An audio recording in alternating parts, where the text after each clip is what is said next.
He killed a giant rabbit with just a single shot. Everyone thought he was high level, like level 100. The problem is he's level 6. To kill a rabbit like that in one hit as a warrior, you'd need at least level 90. If he were an assassin, around 70 would do it, with a crit and some busted buffs, of course, but a level 6 did it in one hit. That's not talent anymore. That's straight up disrespect to the game system. The only girls who saw that wanted him in their guild at any cost. This girl is rank 4 in the world and the leader of the rank 9 guild, and after seeing that whole scene, she's completely stunned by him. She even wants to recruit him into the guild, but what no one knows is that up until now, this weapon was complete trash. It took about 1 minute just to load. He didn't even shoot with it. He used it like a club to beat up lousy rabbits. Soon he unlocks the melee sniper class. But do you know why he's so good at shooting? He used to be the best sniper in the Army's Special Forces, the kind of guy who lands shots even while playing with lag. It had been years since he missed a single shot, but everything changed when a box of explosives decided to play Russian roulette with his legs, so he never walked again. However, his mom and his best friend bought him a virtual reality game, which means now he could walk again. When he entered the game the same way he came into the world, he met an NPC responsible for that entire world. After being mocked for having a small banana, he needs to choose a name and what appearance he wants. In the end, he decides to keep his real name and appearance. Even the NPC finds it weird that a human wouldn't want to change anything, but just being able to walk again already makes him happy. So it's done, and he's sent into the game. A bright light flashes and he appears on solid ground. Time to test things out, starting with his legs. He throws a high kick and starts running like crazy. Suddenly a man approaches him, saying he's the guy who helps adventurers get used to the Midlands. A walking tutorial and kinda suspicious. So yeah, he's an NPC too. He starts explaining stamina, and right after that asks if the protagonist sees that girl over there, and the NPC's order is for him to go over there and feel her melons. Nice. The second tutorial is how to go to jail. Of course, the MC starts beating him up, saying that's a crime. When he gets back up, the guy says that if he had done it, he would have been kicked out of the city, and that's what he wanted to teach, trauma-based learning. But what would have happened if he had actually done what the guy said? The guy just says he learns fast and tells him to go to the next training field while running off.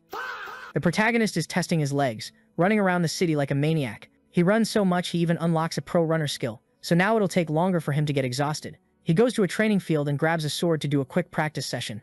An instructor is yelling that in Middle-earth, as long as you still want to live, the god of combat will clear the path. When the protagonist swings for the first time, he realizes his body moved on its own, so he gets that this is combat assist. Thinking that's kinda weird, he decides to swing using his own skill instead. What he didn't expect was to completely destroy the straw dummy in one hit. Everyone's staring, shocked that he can do that at level 1, and the kid ends up gaining another talent. Out of nowhere, the scene cuts back to the redhead from before. She says she's happy to see him again, but the protagonist's like, it's only been a day. A bunch of different weapons appear around him, and it's time to pick a class. He spots a staff that looks pretty interesting and walks over, but before he grabs it, he sees a rifle that instantly grabs his attention. But the one holding it is that demon girl from earlier. He recognizes it. It looks like an M1 Garand, just less advanced. Then she corrects herself. It's an old musket, like from around 1700. All hyped up, he asks to try it out. She hands him gunpowder and ammo. Reloading is super realistic. Powder, ball, everything by hand takes forever. He complains it's heavy and slow, but anyone standing in front of it is gonna eat lead. He fires. The shot curves and the blast throws smoke everywhere. He misses from point-blank range. She asks if he didn't read the description. Muskets have low accuracy. Still, he tries again. He reloads for about a minute, whining about how long it takes and doubting anyone would actually use that thing. She thinks he's doing pretty well for a beginner. He asks about other long-range weapons. She shows him bows, all of them better. Liha complains the options suck. One mistake and you're dead. She explains the weight is there to balance the combat. He asks about turning off the assist system. She just repeats the standard NPC lines. He gets it. The system can't encourage that. He has to figure it out on his own. He decides to test it without assist, more accuracy and range, taking advantage of the high damage. He tries to log out to calibrate his aim, but the system blocks it. You can't leave during class selection. He demands to exit. The NPC says only after you pick a class. He realizes they did that to stop players from looking up the best class. No choice, he decides. He gives up on the musket and goes to grab the magic staff. The moment he touches it, he gets launched into the sky and starts screaming. He wakes up in the real world with his mom calling him. She takes off the headset and asks if he's feeling sick. He says he's fine. She says she turned the game off because she thought he was in pain and wanted to wake him up. Lee Haas says he's fine and asks that next time she use the headset's call button to wake him up. She lets him rest. He remembers his cousin saying he could make money in the game with a good class. Then it hits him. The NPC only lets you log out after choosing a class, but he got forced out. So what happened to his class? He looks it up and finds someone who had the same thing happen. They got a random class. And deleting your character would take 3 to 6 months before you could make a new one. He tries to calm down, telling himself he grabbed the staff before the teleport, so he must be a mage. He logs back in. Class Musketeer. So yeah, he's stuck with that awful weapon.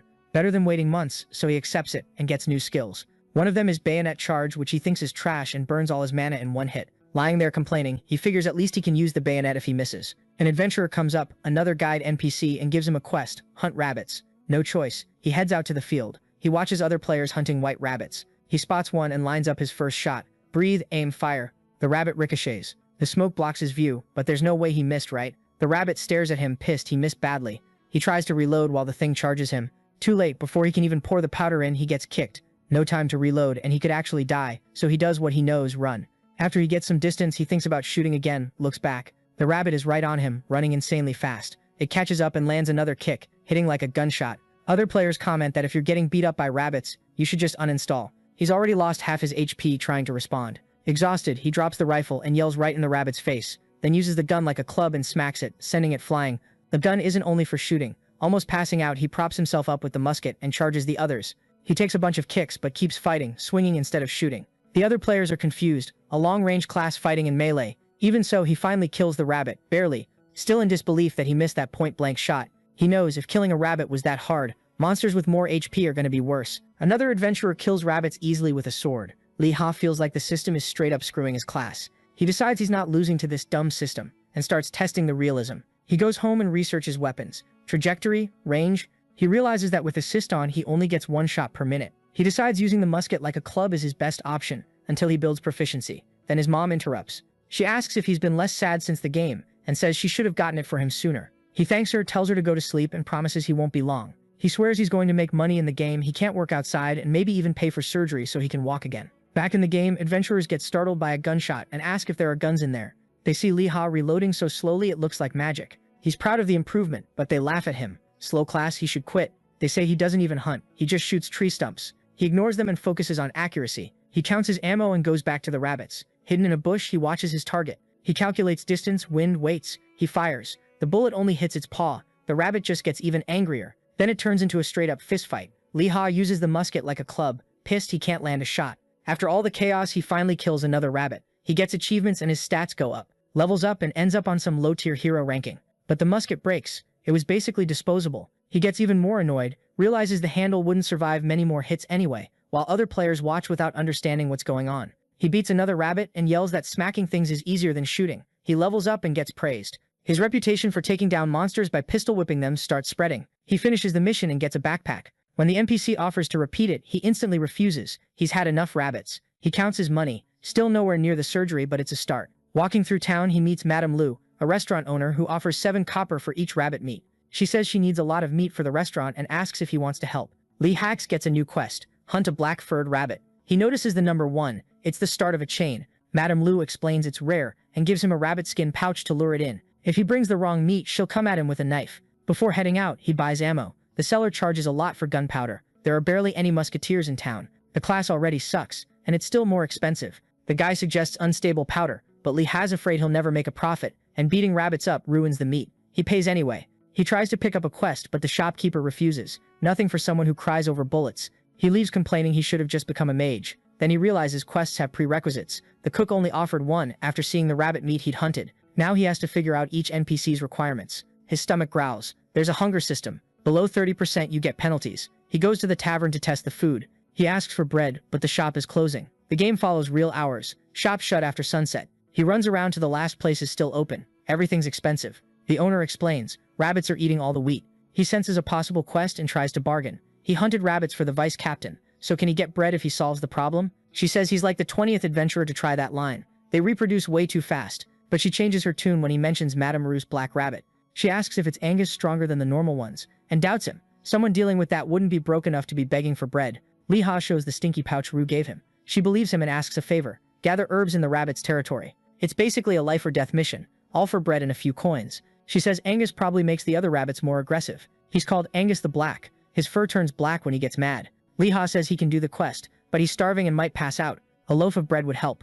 Annie asks if he's just going to eat and disappear. He promises he'll follow through. She hands over the bread but makes it harder. Now there's a time limit. If he fails, he loses friendship with her and the castle NPCs. He agrees and heads out. The negotiation even gives him a new skill, haggling. He ignores it. He has no idea how he's supposed to finish in under 12 hours. A group is recruiting players to hunt black rabbits. He asks to join and embarrassed to say musketeer. He says long-range shooter. They almost reject him because his gear is trash, but since it's a weak boss, they let him in. Someone else disagrees. If they die, they can't redo the mission. The leader tells Lee Hacken to get lost. At least he finds out it's not the same quest. Alone, he counts his ammo and gets ready. He goes to other shops and convinces NPCs to accept other rabbit parts too. Stacking multiple quests together, his haggling level goes up. With 12 hours left, he spends 4 training. After that, exhausted, he reaches level 5. The musket handle is worn down from being used as a club, it could break. With his bag full of items, he hears a scream. He watches from a distance, it's that earlier group in trouble. The archer is already dead, and everyone's wondering if this was really a beginner mission. Mages attack, the cleric heals, the warrior tries to tank. They're losing HP fast.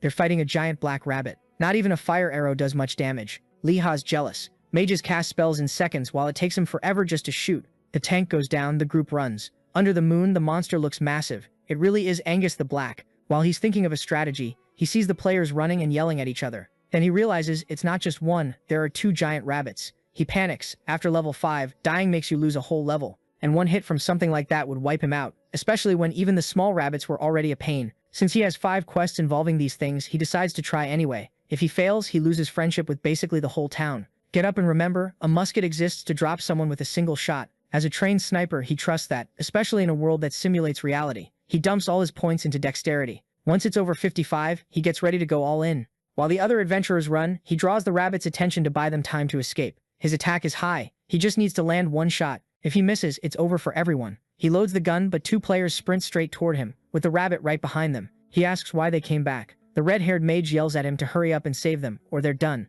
They talk so much trash he actually considers shooting them. He takes a deep breath, remembers his training, waits for the moment. The rabbits catch up to the mages, who drop to the ground right in his line of fire. He shoots. The bullet whizzes past the mage's head and nails one rabbit right in the forehead. It drops dead. The cleric keeps running from the second one and falls. No time. Liha grabs the mage and runs, or they'll be next. She's stunned. It was 1 shot. Is he high level? He just wanted time to reload. He didn't expect the cleric to die. He needs to keep his distance until he reloads, but the rabbit finishes off the cleric and comes after them. He thinks it's over, and keeps running anyway. A blue-haired girl appears up ahead, casting magic. The witch tells them to duck. Ice spears shoot out and almost hit Liha, freezing the monster in place. In the chaos, she asks his name. It's to form a party. She wants to pay him back for saving her life. He answers. The party is formed. She makes a fire tornado and throws it at the frozen rabbit. The monster finally dies. Liha levels up and gets a group, but he's worried the item's burned, and she takes the loot. She explains, she got the last hit, so it's hers. Since he killed the first one solo, he can keep that one. She smiles, fair trade.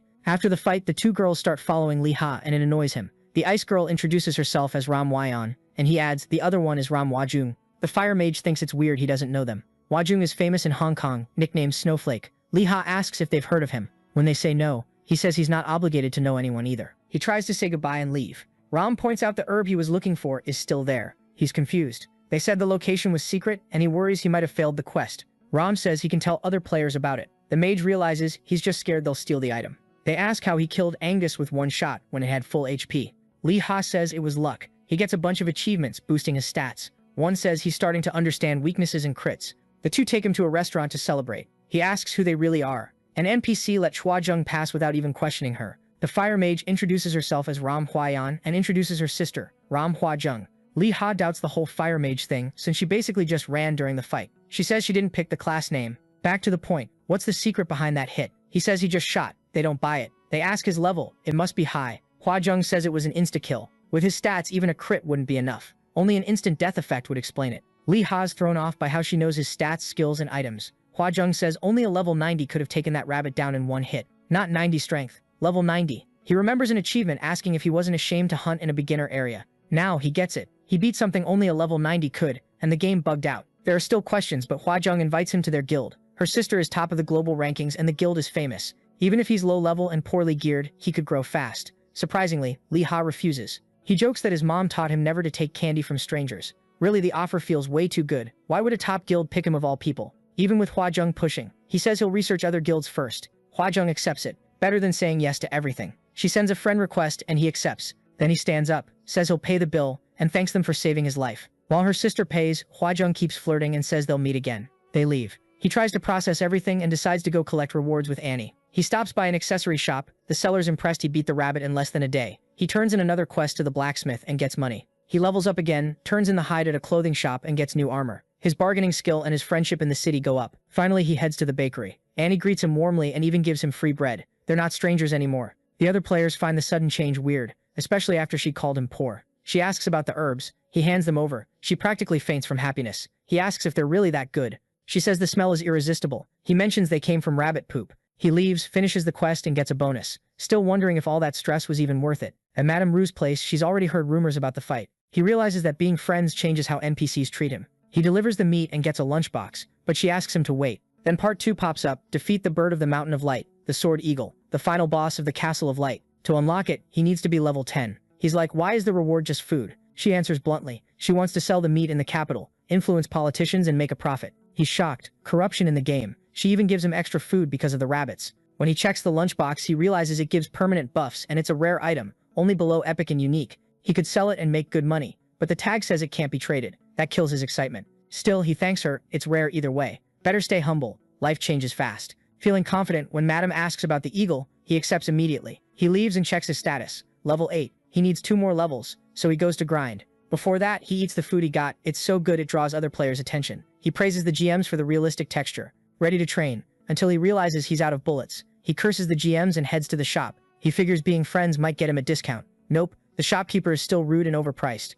He only buys 23 packs to save money. The shopkeeper notices he's got cash and catches a weird smell. Lee Ha says it's rabbit meat. The guy freaks out. It's not rabbit, it's bread. He remembers Annie's bread made with that herb. The shopkeeper recognizes the smell and asks for a piece. Lee Ha refuses. It was hard to get. The man offers a silver coin. Lee Ha asks for 5 and almost blows the deal. He activates haggle and holds his ground. The shopkeeper starts bargaining again, offering extra ammo and 2 coins. Lee Ha sticks to 5, but the guy has a limit. After a lot of back and forth, they settle. The bread for 70 packs of ammo. Lee Ha also asks for the gunpowder supplier's contact, and the shopkeeper agrees. In real life, he celebrates. Saving on gunpowder already helps. He wants to get rich fast so he can take care of his parents. For now, he relaxes watching Middle-earth Diary, checking prices and possible quests. The commentators announce Middle-earth news and changes in the top 10. They also talk about Ram Pwajung's run through the Castle of Light. She's famous after all. We also find out she's the eldest daughter of the CEO of the Ramlong group. They ask why she'd be in a starter town. Someone being interviewed says she was looking for a player to recruit.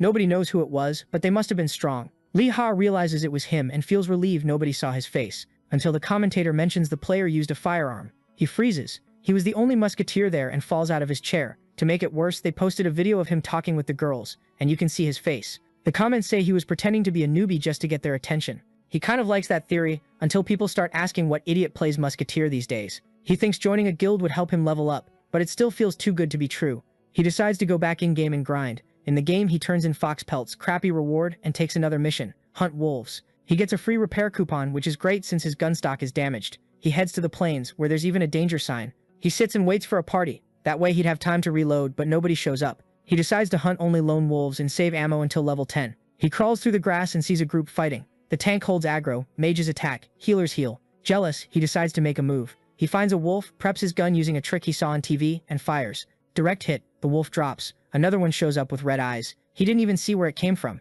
His musket is almost breaking, so he has to avoid getting hit. He grabs ammo. He needs a full minute to reload, which is rough with the wolf that close. Still, he reloads as fast as he can, and barely has time to aim. Something weird happens. The wolf nearby doesn't rush him. He realizes the animal is moving, trying to get out of his line of fire. Moving targets are hard. Zigzagging like that, he'd miss even up close. He thinks about backing off, but he'd lose the loot from the first wolf. All or nothing. He pushes forward. He yells loud to get its attention. It works. The wolf charges, furious. That was the plan. With predictable movement, Lee Ho fires and clips it. That's enough. The wolf drops, not even understanding what happened. The shout mimicked a gunshot and fooled the animal. He can't tell if the wolf was smart for noticing the pattern or dumb for falling for the trick. After leveling up his musket skill, he checks the area. Looks clear. Until a huge shadow appears behind him. The figure asks how he did that. It's another player, massive, tagging along with a lizard man and a crow. Lee Ho freaks out, thinking they're monsters. The lizard explains, they're players. He's shocked. He'd only seen races like that on the website, and starts to leave. The lizard calls him back and he apologizes.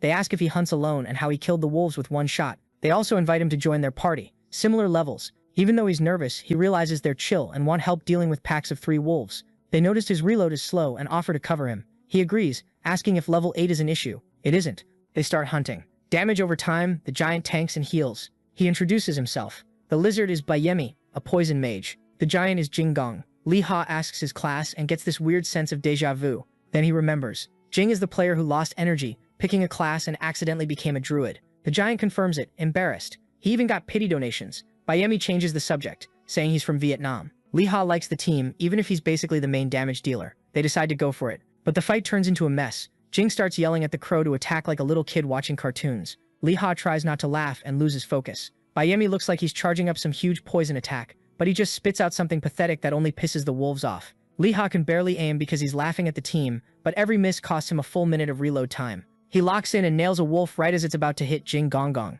Another one attacks. Jing raises his hands and brings them down in a hammer smash, dropping it. Bayemi darts in and drives his sword in to finish it. A third shows up, but Lee Ha's already reloaded and drops it with a shot. He's hyped about the teamwork. His musket skill improves, and he hits level 9. Bayemi congratulates him. Lee Ha thanks them for the help. Bayemi says it was Lee Ha's damage and Jing's tanking. The giant gets all awkward. Lee Ha wants to turn in the quest, but Bayemi suggests waiting until he's at 90% of level 9. That way the reward pushes him straight to level 10, and they can do the Eagle mission together. He agrees. They spend days grinding while other players look at their weird style. Jing gets better as a tank, holding wolves, healing and yelling out every attack. Bayemi pops up behind them, spitting poison. Lee Ha steps out of the bushes and finishes with a shot. Weird but effective. The crazy part is Bayemi casting while moving. Jing compares it to running with a full cup without spilling. Lee Ha remembers he's only seen that with Poijong from the top 10. How's Bayemi doing that at level 9? He doesn't ask. They rest and check XP. Bayemi says the Eagle quest is recommended for level 12 or 13, but they can grind until Lee Ha hits 10. Lee Ha thought it needed 5 level 12 players, but Bayemi wants to try it with 3 level 10s. After more fights, night falls. Lee Ha finally gets enough XP. Bayemi and Jing also reach level 10. They head back to town, turn in the pelts, and Lee Ha finally hits level 10. When he levels up, Lee Ha's screen turns red. He doesn't get it, until he realizes he completed a secret quest, 100% friendship with the town. He gets the honorary member title, flashy effects that make everyone stare, and extra rewards including a repair coupon. Embarrassed by all the attention, he bolts. Outside the village, he rests and complains about being put on display. Bayemi explains, only newbies live there, no one's ever seen 100% reputation. Lee Ha asks how he knew. Bayemi plays it off, saying he recognized the animation from online. Lee Ha pretends to buy it, but he's suspicious. Normally quests only give 60%. Lee Ha remembers all the extra NPC errands he did while hunting. Bayemi and Jing are surprised. They didn't know about that. Bayemi internally still can't believe Lee Ha killed Angus at level 5. After that, Lee Ha goes to the ammo shop. Even with reputation, everything's still expensive, so he starts haggling. An NPC tries to explain a quest, but he cuts them off. He just wants the Eagle one. He gets the mission and finds out the reward is now reputation with the kingdom, way rarer. With everything set, the trio heads out. On the way, they see players who failed and lost their tank. Lee Ha calls them campers, even though he's kinda doing the same thing. They ignore them and keep going. They reach the meetup spot with parties and vendors. Bayemi says bad groups need good gear just to survive. Lee Ha remembers a strong group that still failed and wonders if they can really pull it off. He suggests getting more people, but Bayemi says nobody would join. Weird comp and only level 10. Then he asks Lee Ha to trust him. There's a plan. The dungeon portal opens. Bayemi asks for cover. Hwayeon fights off the wolves until her sister shows up and tells them to back off. Hwayeon freezes everything with ice mist. Hwayeon complains there aren't any left. Her sister says to save mana. Those don't even give XP. Hwayeon teases her, so you froze everything just to show off. Hwayeonjong says it didn't even use 1% of her mana. Hwayeon thanks her when her sister's carrying, quests are easy. Hwayeonjong reminds her she needs to land the last hit to get XP. No time to waste, she tells her sister to use a stronger spell. Since the enemies fly, Hwayeon doubts the range, but Hwayeonjong tells her to trust her. She starts chanting in Norse. The enemies close in, then get surrounded by freezing air and stabbed by ice spikes. They drop, still alive. Hwayeonjong steps out of the party so her sister can get all the XP. Hwayeon fires stronger fire arrows and finishes them off. In the dungeon, Lee Ha gets the musket ready. Bayemi asks if Jing Gong has won with nature. He does, but not for combat. Still works. Lee has surprised Bayemi knows so much. The lizard man just tells him to follow behind them. He'll get it soon. The invasion continues and the plan starts. Bayemi coats his body in poison. Lee Ha thinks that's insane. Bayemi tells Jing to use one with nature and says to trust him. Wolves won't come near. They head into the territory toward the boss, the Sword Eagle. A wolf shows up. Lee Ha wants to act. Bayemi tells him to relax and walks right up to it. The animal doesn't attack. The plan works. The realistic AI avoids poisoned prey. Since the lizard man resists poison, he can just cover himself in it. Jing camouflages as a tree. Lee Ha just has to use the poison smell. Lee Ha's impressed by the loophole, until a crow flies up, calling for Jing. The camouflage breaks. The wolves catch the scent too late. About 20 of them surround them. Jing apologizes and says he'll distract them while the others run. He'll take 2 days to get back into the game. Lee Ha refuses to leave his friend.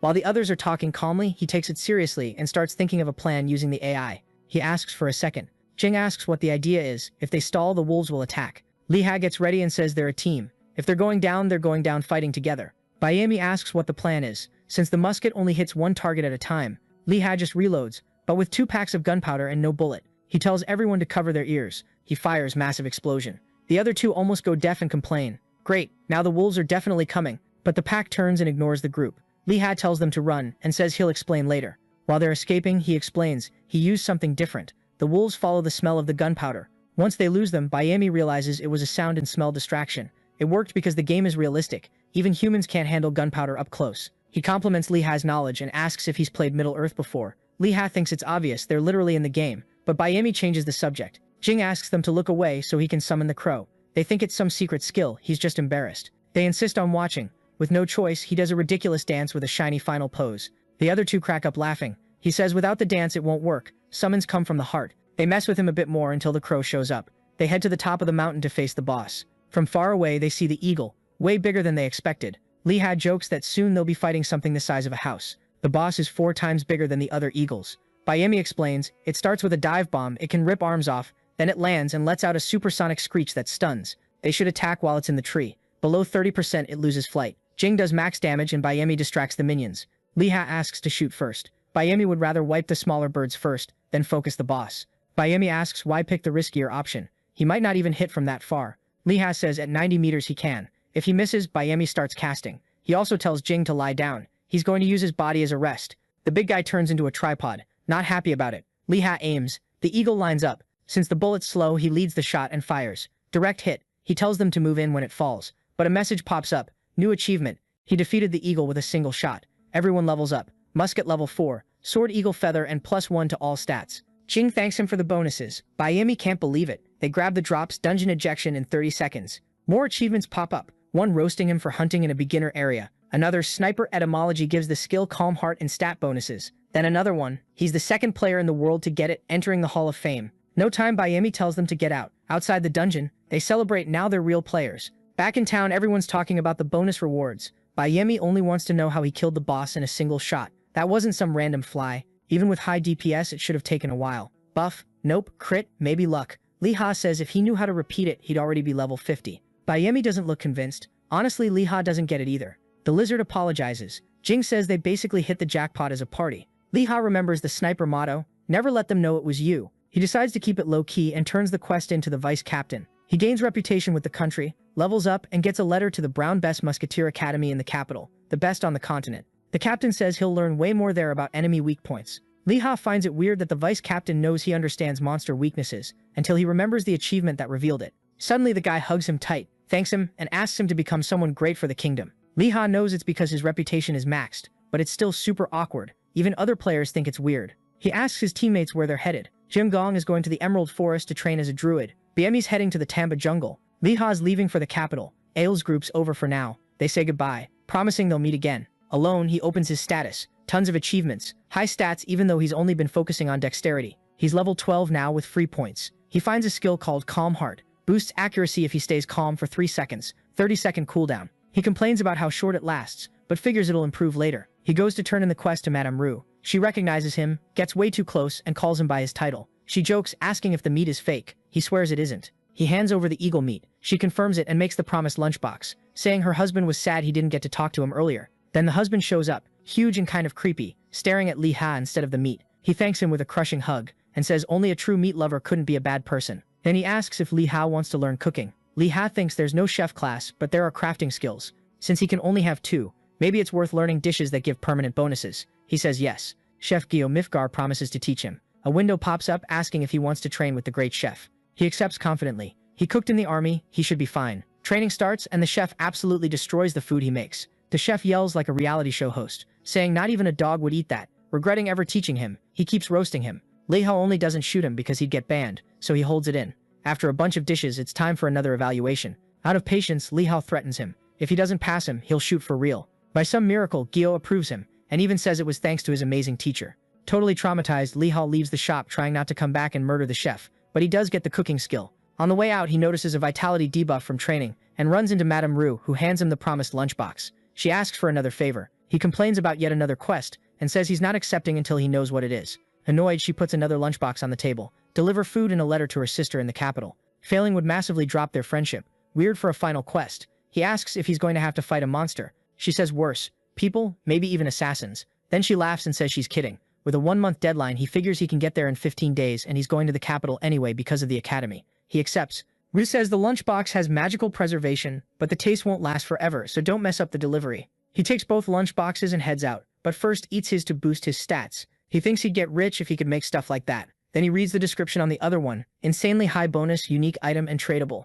Immediately he thinks about selling it. In real life, he checks the prices. It'd be worth a fortune, like 5% of the cost of the surgery that would let him walk again. But selling it would wreck his reputation with the capital. He hesitates. They're just NPCs, programmed data. Is it really worth it? While he's thinking, his mom walks into the room asking if everything's okay. She asks why he's still up and says tomorrow she has an important dinner, so she'll be home late, but she'll leave food ready. Touched, Lee Ha decides to stop thinking about the lunchbox for now. He'll go to the capital and figure it out on the way. In-game, he goes to the ammo shop. The seller, weirdly friendly, asks about the herb. Lee Ha says he couldn't get it. He also asks about the supplier they talked about. The guy says he should be arriving soon and offers tea. While they drink, Lee Ha asks about maps. They cost 5 gold, premium item. Now he gets why people just take screenshots. He passes for now. The supplier arrives, Babu. He and Lee Ha lock eyes. Lee Ha asks for cheap ammo. Babu agrees. The shop owner tries to kick the kid out so he can negotiate a loan. But Babu blurts out the prices. Bullets for 1 copper, gunpowder for 4. Lee Ha realizes he'd been getting ripped off before and calls the seller out about the 15 he used to pay.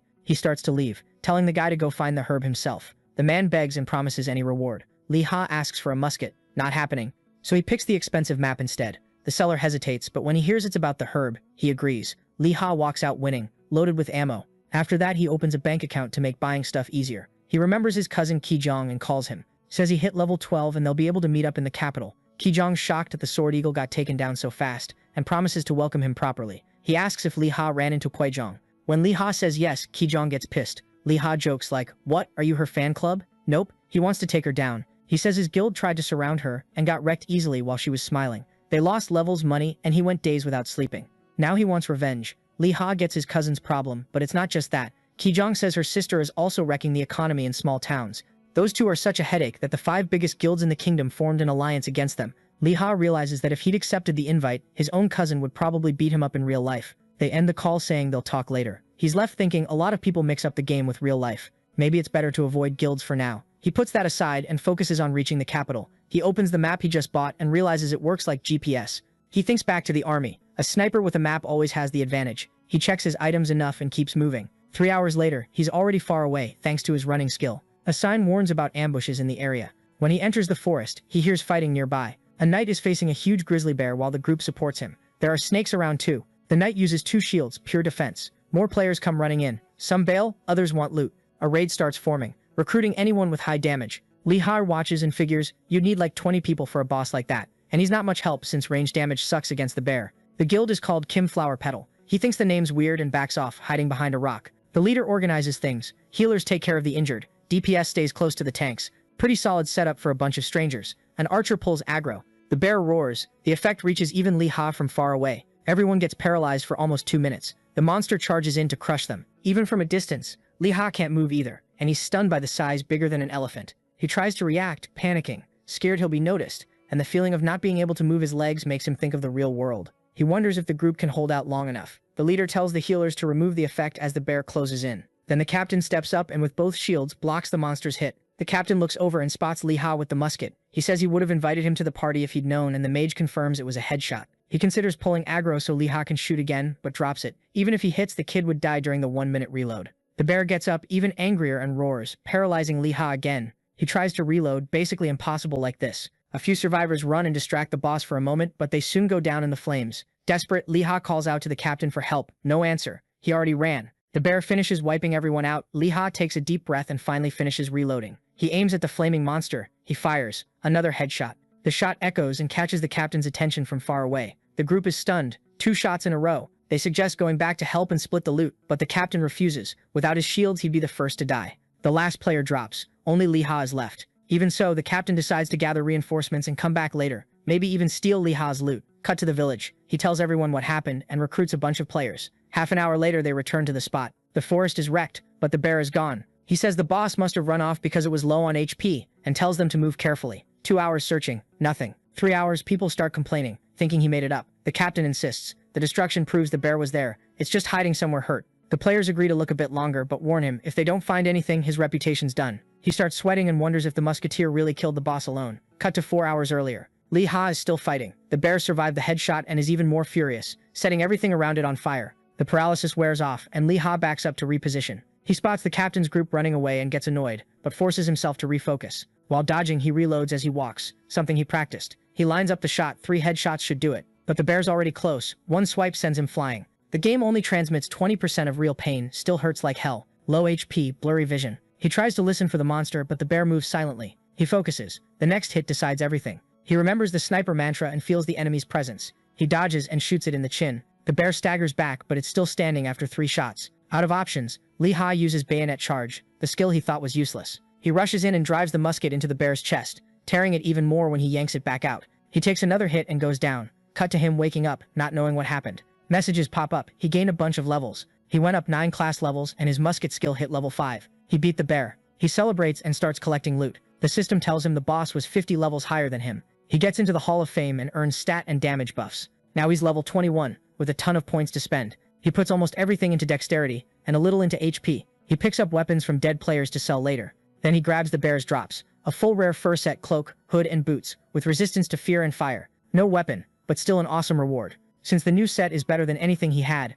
Lee Ha equips it and gets the resistances and stat bonuses. It fits perfectly, properly geared up now. He keeps moving. Cut to Captain Kim getting absolutely roasted. The clip of him running away went viral. In real life, he's as huge as his avatar, and he even smashes his keyboard in rage. Not knowing Lee Ha killed the bear, he swears he'll hunt down whoever did it. He suspects the protagonist, but thinks there's no way he could have beaten the boss alone. Still, he decides to look into him. Back in the game, Lee Ha keeps going calmly. With fire resistance, maybe he can even tank Huion's magic. He thinks about his cousin and how he might have to face the sisters later. He opens the map. Biemi and Jingong are far away, and the sisters went to the Gamsubong kingdom. His stomach growls. He's hungry. He goes bear hunting. Since then, he's hit level 23. He finds one, checks the wind and distance, and shoots, just to graze. Weirdly, the bear doesn't react. The first set stops other bears from attacking him. Second shot, he drops it and collects the loot. At this pace, he'll hit level 30 before the capital. Another bear is watching, a white cub. Way too cute, and it grabs onto his clothes. Lee Ha realizes he might have killed its mother and feels guilty. He can't shoot it.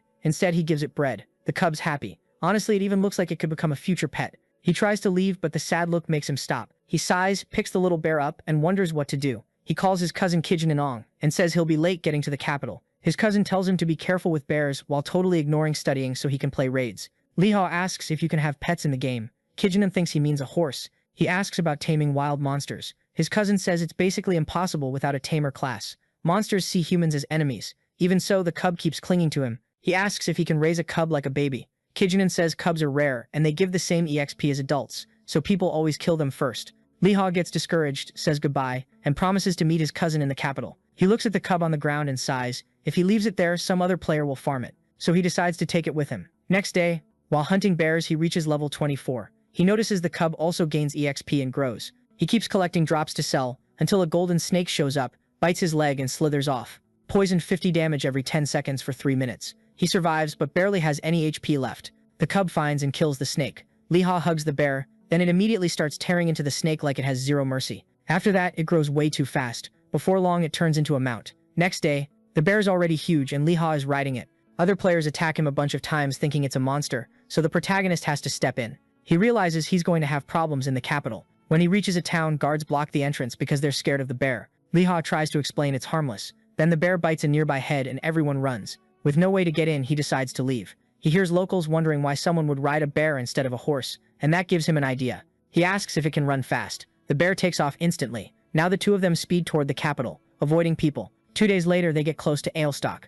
When he sees the castle, he thinks about his lunchbox, the academy, and finally meeting up with his cousin again. Get off the bear and walk so you don't draw attention. But walking slowly doesn't help. Just getting close is enough to make players panic when they see a giant bear. Lee Ha tries to explain he's raised the bear since it was a cub, but nobody listens and they tell him to back up toward the walls. NPC guards show up and start getting ready to attack. Annoyed, he warns them anyone who comes near the bear is getting shot. The mages ignore him and throw fire and ice. Lee Ha fires to intercept and notices something weird. A mage steps in, raises a holy shield, and activates an anti-magic zone. The bullet and the spells get compressed into a sphere of light and vanish. The flash blinds everyone for a moment. When people can see again, a knight orders Lee Ha to lower his weapon.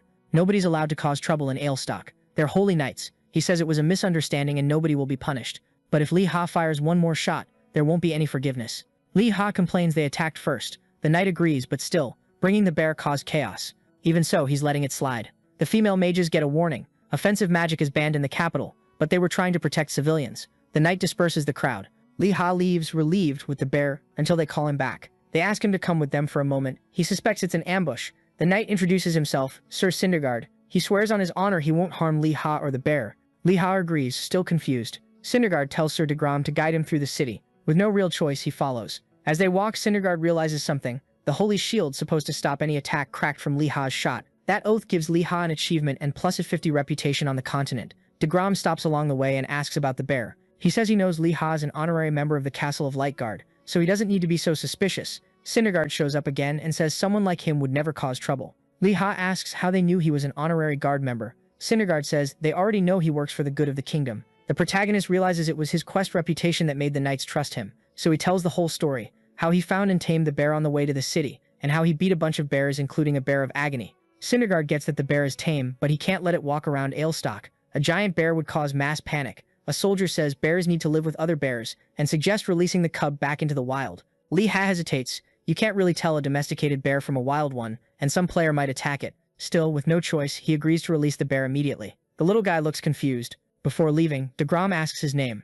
Lee Ha the Musketeer. The two knights sprout angel wings and take off, saying they won't forget that name even if it's kind of funny. They disappear into the sky, leaving the protagonist jealous of their ridiculous aura. Lee Ha takes the bear outside the city. They walk until night. The bear hugs him. Lee Ha says it's better if they split up. He remembers their time together. Short, but he got attached and starts walking away, leaving the bear sad. Suddenly the bear bites his hand, freaking him out. Why? The bear starts licking the wound and then it shines brightly. An achievement pops up, soul bond created. He'll never forget that bear. Lee Ha is the third player in the game to get it. He gets buffs and enters the Hall of Fame. The bear cries. Lee Ha promises he'll never forget him. He asks the bear not to get hunted, but at that size, it'll probably be the one doing the hunting. They say goodbye. Lee Ha feels weird. He didn't even feel like this when he separated from Bayami. He absent-mindedly kicks a rock. The rock hits a wolf which howls and charges. Before it attacks, a new skill appears. He can summon the bear's soul whenever he wants, even if it dies. The summon is half his level, but it can grow stronger. Meanwhile, the bear joins the other bears and quickly becomes almost like a leader. Lee Ha heads back to the city and gets there in the morning.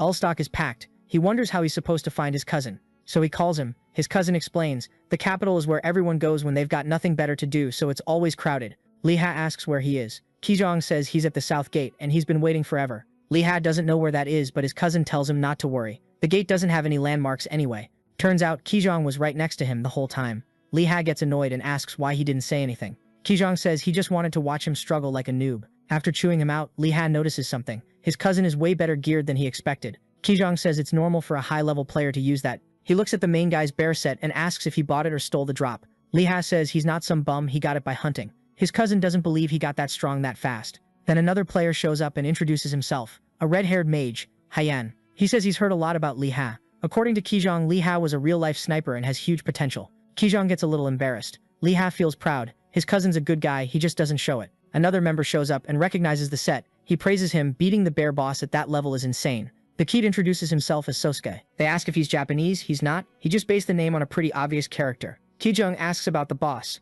Sosuke explains it got famous because of a video of a tank freaking out and running away. It was Captain Kim. Sosuke notices something when he looks at Lee Hei's set, but he doesn't say anything. Then Kijong introduces another player, Tail. He says he called everyone to help Lee Hei's level up. When they ask what level Lee Hei's 25, the whole group freezes. They whisper to Kijong he was supposed to be a newbie. Kijong asks if it's true. Lee Hei's confirms it. He hunted a bit since the last time they met. Haichin does the math. If he killed the Sword Eagle, he should be around level 12. It makes no sense that he jumped more than 10 levels. He asks for Lee Hei's number, saying they're going to be seeing each other a lot. The rest of the group asks for it too. Haichin wraps it up. They've got other stuff to handle, and Kijong calls him the Guildmaster. They say goodbye and open a portal, leaving the cousins alone. Kijong gets jealous. Teleporting beats walking. He tells Lee Hei's to spill everything and promises to buy him a snack. They're at a tavern. Kijong's impressed by his cousin's skill and the fact he took down a field boss. He figures it's possible at his level. High musket damage plus crits on weak points. He talks about the bear raid that went wrong. The group didn't know how to work together, and everything fell apart. He remembers the captain running off and leaving the bear focused on the other players.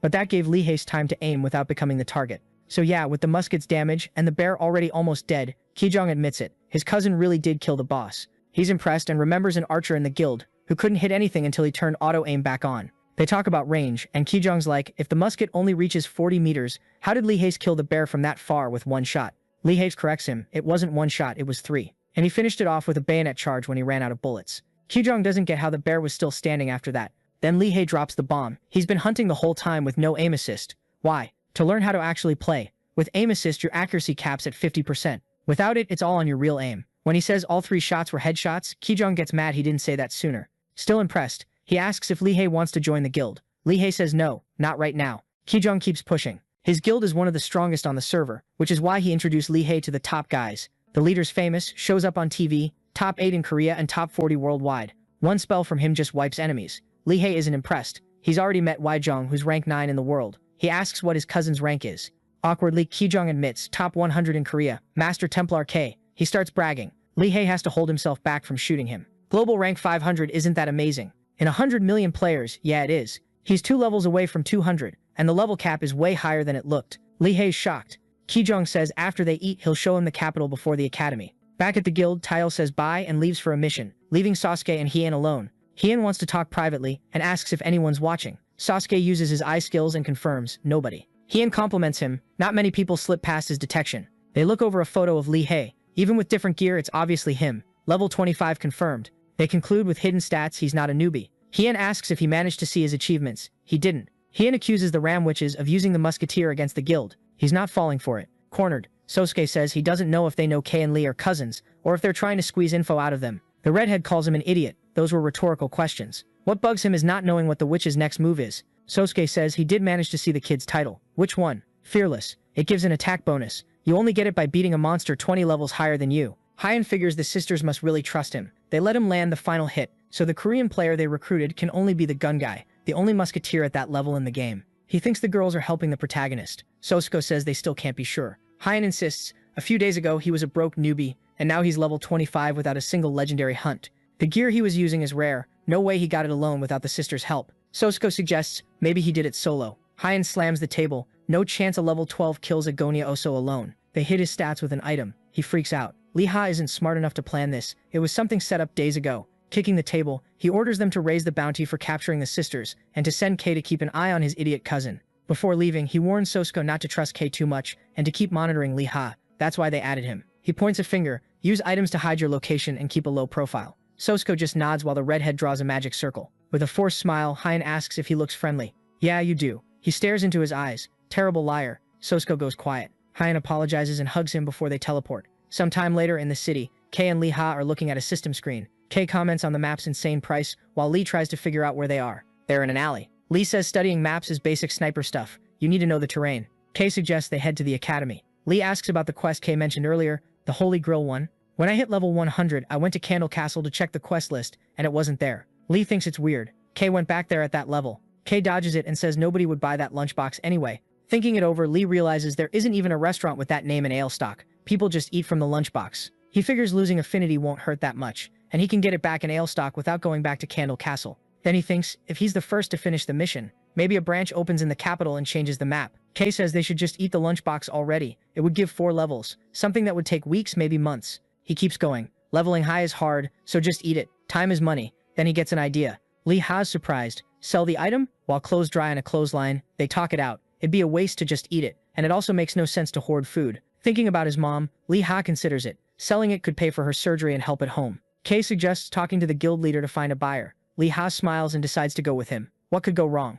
Kei starts his salesman pitch, saying he's already decided. Lee Ha says he'll think about it. Kei gets annoyed. He thought Lee said it was fine. I never said that. What is there to think about? Sniper stuff. Lee tells him to keep the item secret. Kei says he's in college, not stupid. Then someone says how nice it is to run into them again. 2 holy knights walk up. One greets them with both hands, the other just waves. Kei panics. What did Lee do to get hunted? Nothing. They argue about night duties until Lee tells his cousin to shut up and say hello. He introduces the one with the pompadour as Sir Cinderella. The big guy looks confused. The other one starts laughing like crazy. Between laughs, he introduces himself. Sir Digram. He tries to explain, fails, and laughs again. His partner corrects him, Cinderguard. Lee realizes the mix-up and apologizes. He asks what they need. They say nothing. They were just passing by to say hi. Lee doesn't buy it. He says the bear has already been released in the South Forest. Cinderguard smiles. He never doubted him and thanks him for cooperating. Then he looks at Kei, a member of the Starlight Guild. Master Kei. They praise the guild's actions in the Northwest and shake his hand. Kei's trembling. He just wanted to level up. Digram says they need to get back to work.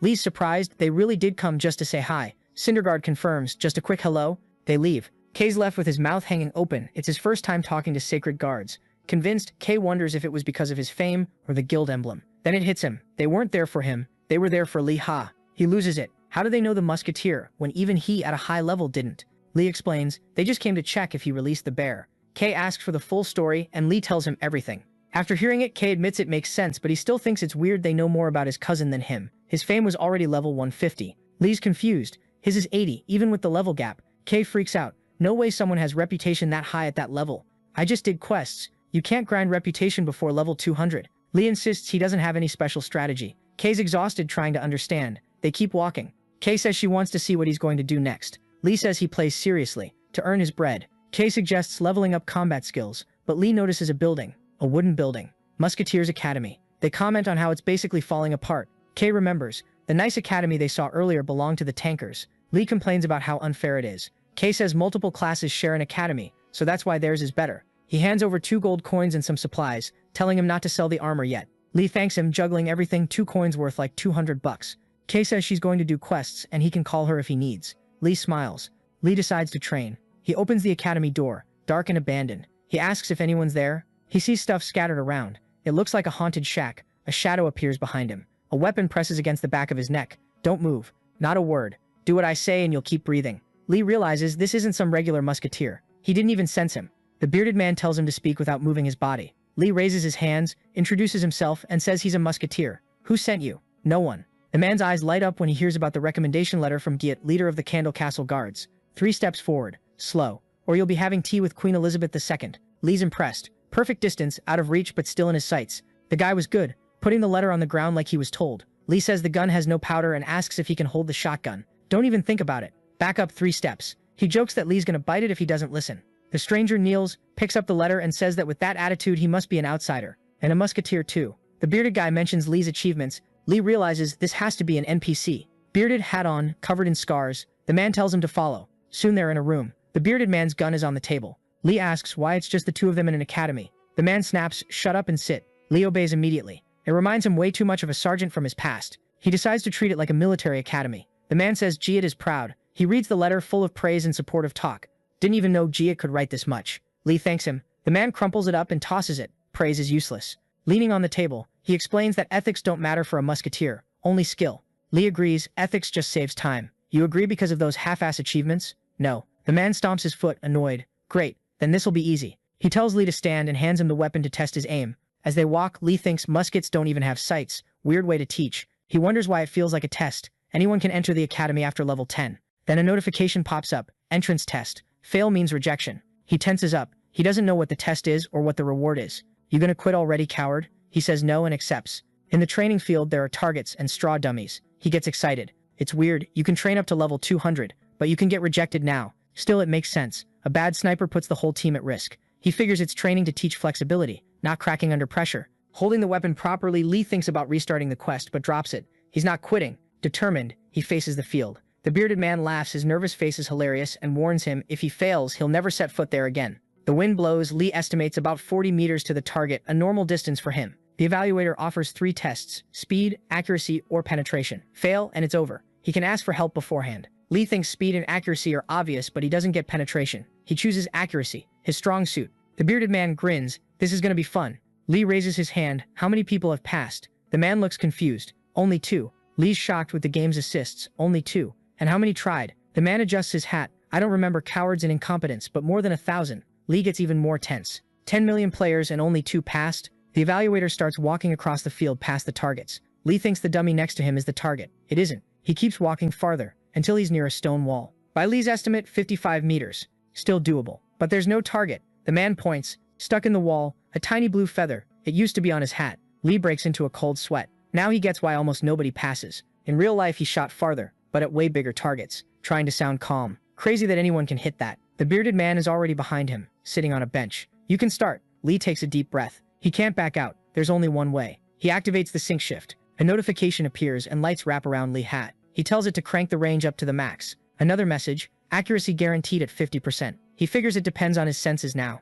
New notification. Accuracy set to the highest possible. The system warns the change might affect gameplay. Accept the risks? Yes. Lights wash over his body. Testing his senses, everything looks sharper. He tosses around into the air and sets the musket on the ground. Tap loading? The bearded guy asks. Exactly. The old man says if this were a speed test, he'd already have failed. Lee takes his shooting stance. 55 meters to a tiny target. You can barely even see the feather. He calms down. He can do it. He imagines it's a target 250 meters away. The evaluator watches. The kid's focused and gutsy. Lee locks in his aim. The feather gets clearer and clearer. Clear mind. The world around him disappears. Only the target matters. His finger squeezes the trigger. The shot rips through the air. The wind bursts around him. Lee holds his breath. He hit it. The bullet pins the feather and even chips the wall behind it. He celebrates inside. The evaluator's surprised. Nice shot. Lee's shocked the guy can see that far. He can barely see it himself. You're not gonna check. No time. The old man adjusts his hat, smiling even while calling him annoying. Notifications pop up. He passed the test. One of the top 3. Lots of bonuses, plus 40 reputation and a ton of agility. He's pumped, finally getting why the reward was secret.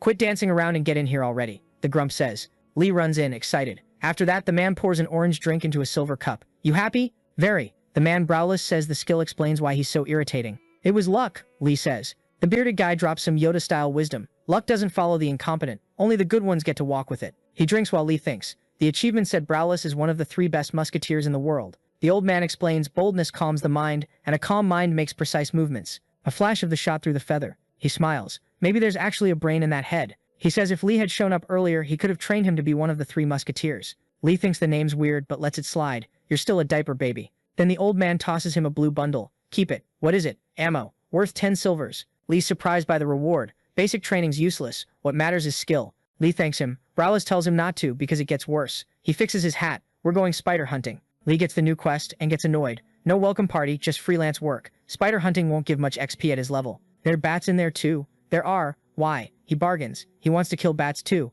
The old man thinks he's being cocky, but Lee insists. He knows the difference between confidence and arrogance, and he'll finish fast.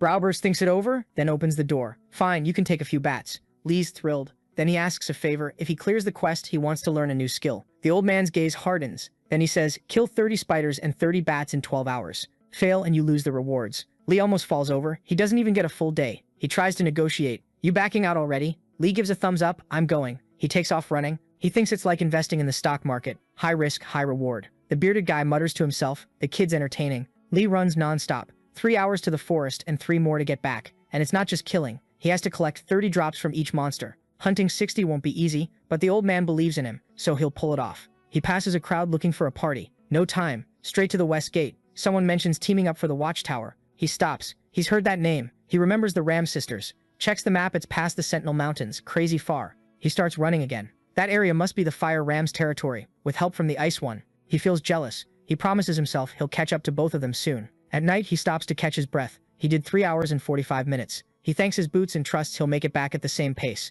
He hears noise. Players are camping out, arguing about monsters. Spiders hide. During the day, they're faster. Bears are easier. He considers grouping up, but hears them say it's better to wait for sunrise. Bats sleep. 2 of them warn him it's dangerous to go alone. No time. He heads into the forest. The others start betting how long he'll last. 1 silver till dawn. 2 hours. 1 hour. He hears it all, annoyed, but keeps going. Rude. He points his gun into the dark. Too late to back out now. Under the moon, he crouches between the trees, weapon loaded. He challenges himself. Reload in 63 seconds with his eyes closed. He wants to get better. He digs in his bag and pulls out a long torch. With light, it drops to 50. The torch flares to life. A grotesque spider drops right in front of him, screeching, while others twitch and stir in the light. He lowers the barrel. Bang. The red spider drops instantly. Another one nearby stays on alert. Silence. The 2 of them look like they're deciding what to do next. Lee reloads in a panic while the thing tries to run. It bolts, then a new shot hits it in the back. He exhales. Reloading really did get faster. The spider screeches. With his sensitivity turned up, everything feels even nastier. He almost feels bad for it. He checks the body. No items. Drop rate under 50%. Terrible. He cocks the gun again. He's still got more than 10 hours. Time to make the most of it. Back at camp, they think Lee's already dead and the bets are a lost cause. One guy suggests going into the forest to check. Another's scared of the monsters. The gray-haired one just wants a quick look, confirm the death and grab the money. He grins, thinking about the kid's expensive outfit. If he died, it probably dropped. He even considers using the others as human shields. The 2 companions are jumpy archers. He's a mage, so he makes 3 fireballs to light the way. Nothing shows up. No monsters. Weird, not even one, and there aren't any dropped items either. They decide to keep going. One archer points at something. Up ahead, there's a greenish lake bubbling and giving off smoke. Is that a swamp? They ask if this is some kind of sick joke. There wasn't any swamp there before, so why was that thing so disgusting? The mage realizes it's not a swamp, it's a pile of fluids from the remains of all the mobs that got killed. He drops to all 4s and throws up, his stomach flipping. The archers yank him back. This isn't the time. They need to get out of there. A scream of agony cuts through the forest. The guys with bows tense up and tell the mage to get it together, because something's going on. One of the extras looks back after hearing weird noises and goes pale. A bunch of red eyes are watching the trio. One of them yells that it makes no sense for everything to be respawning at the same time, and one of the spiders leaps closer. The mage freezes. If the enemies are coming back all together, something's wrong. In seconds, they're surrounded by spiders and giant bats, and then they realize the main guy wiped all of them out in one go. Somewhere else, A hand grips the handle of a silver mug. It's browless, sitting alone at the Musketeer Academy, drinking and thinking time's running out. Suddenly something catches the bearded guy's attention. He turns on instinct. A moment later he's got the barrel of his gun aimed at someone's back. Don't move. From another angle, you can see the grump pointing at the protagonist again without even realizing it, repeating the same old speech. He needs to keep quiet. Lee Ha turns to face him. So we have to go through all that again just because I left and came back? The old guy's eyes go wide when he recognizes who it is. How did this happen? Lee Ha drops a heavy cloth bundle on the floor, stuffed full. Here, everything you asked for. Spider legs, bat fangs, all of it. He smiles, acting like he didn't almost explode from stress doing the quest. And I brought extra too, just in case. The older guy opens it, checks, and just stares. You came back? Lee Ha frowns, kind of offended by the lack of faith. The head musketeer starts doing math in his head like that Nazare meme, trying to figure out how someone hunted more than 500 mobs in that time. He looks at the newbie's clueless face and thinks, no way. For that he would have had to shoot over 500 times without even breathing. Trying to hide his mental breakdown, he just mutters, impressive. A system notification pops up. Lee Ha reads it, quest complete. And he even got a bonus for doing more than required. That just makes it even crazier. The older guy grumbles that he doesn't know how many bullets got used, but at least it was good practice. Then he tosses Lee a silver coin. Another notification comes with it, a new skill. Excited, Lee Ha opens the message and starts reading. Now he can reload weapons with a 30-second reduction. The effect lasts 5 minutes and can be used every 6 hours. He closes the window and immediately goes, so what's the next task? The boss clears his throat. Before that, we need to talk about something. Like it's no big deal. He asks, how did you manage to hunt and bring all this back? Lee Ha blinks, not getting why that's even a question. The old guy breaks into a cold sweat. I did the math. This is impossible for a newbie. Did you steal these items? Take them from someone? Lee Ha smiles, almost a little wicked. You really want to know? He laces his fingers, rests his elbows on the table, and takes a breath, getting ready to explain. I just combined the skills I had and tried to make something new out of it. Back in the forest, in the flashback, a red spider drops dead. A little bat is down too, leaning against a tree exhausted while more mobs get disintegrated. The protagonist admits it, this method is way too slow. He doesn't have any useful skill, no supersonic machine gun nonsense. Going one by one takes forever. And worse, the drops are a joke. 4 monsters just to get one item. He reviews what he's got. Calm mind, bayonet hit, and artillery. Still all one target at a time. He could try lining mobs up, sure, but he doesn't even know how many enemies the bullet can pierce.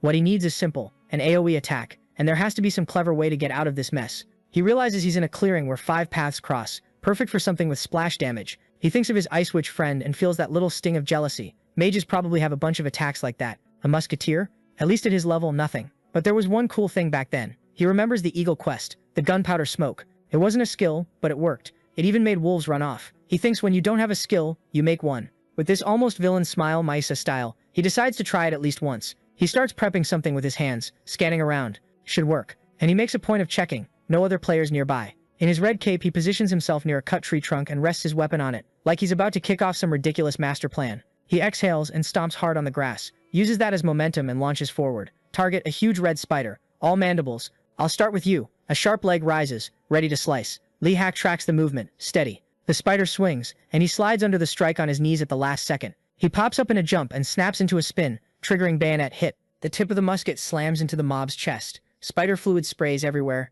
The bayonet sticks, lodged in the exoskeleton. The spider lets out a horrible screech. Inside, he almost celebrates. Yeah. Scream more, and he takes off down the forest paths, dragging the screaming spider like it's some kind of horn. The forest wakes up. Suddenly, red spiders are crawling in from every direction, and giant bats too pissed because they got yanked out of sleep. Li Hao makes an aggressive move, pops the horn, and splashes liters of bright green liquid everywhere. That fluorescent color's gonna draw everyone in.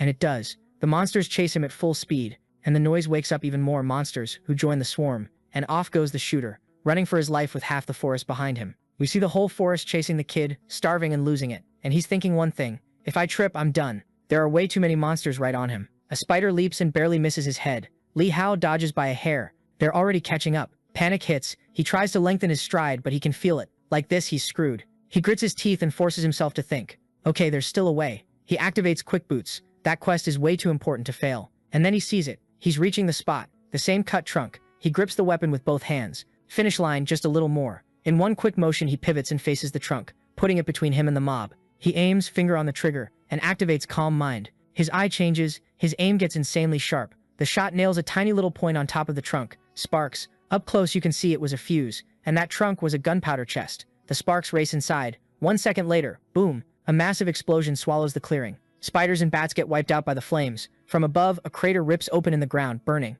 Columns of black smoke rise into the night sky. Lee Hatter backs away, safe, shielding his face from the smoke and the smell of burnt meat. Suit on his face, he gives a crooked little grin. Knew it. The crater turns into a full-on barbecue of spider and bat. He admits it blew up like a landmine. The blast radius was huge. This is more like an M18 Claymore. He rubs his hair, relieved he'd planted extra gunpowder in a few key spots and that he barely avoided getting caught in the blast. He grips his weapon tight and breathes. Worth it. He yells, celebrating, I did it. End of the flashback. We're back in Browless's room. The bearded guy stares at him, kind of in disbelief. So, all you did was make a bomb? Lee Hadda shrugs. Yep. He starts explaining what a claymore mine is. It wasn't perfect, it was improvised, but it worked basically the same way. And luckily he had enough ammo and gear to hit the targets. Browless repeats slowly. Claymore. Like the kid just invented fire. He brings the cup to his lips again, watching the little glass of orange juice sparkle. You're something else. He sets the cup down on the table, grinning ear to ear. A pretty interesting newbie. Standing in front of the table covered in items, Lee Ha thanks him, kind of awkwardly. Browless raises a hand. Before you thank me, think about something.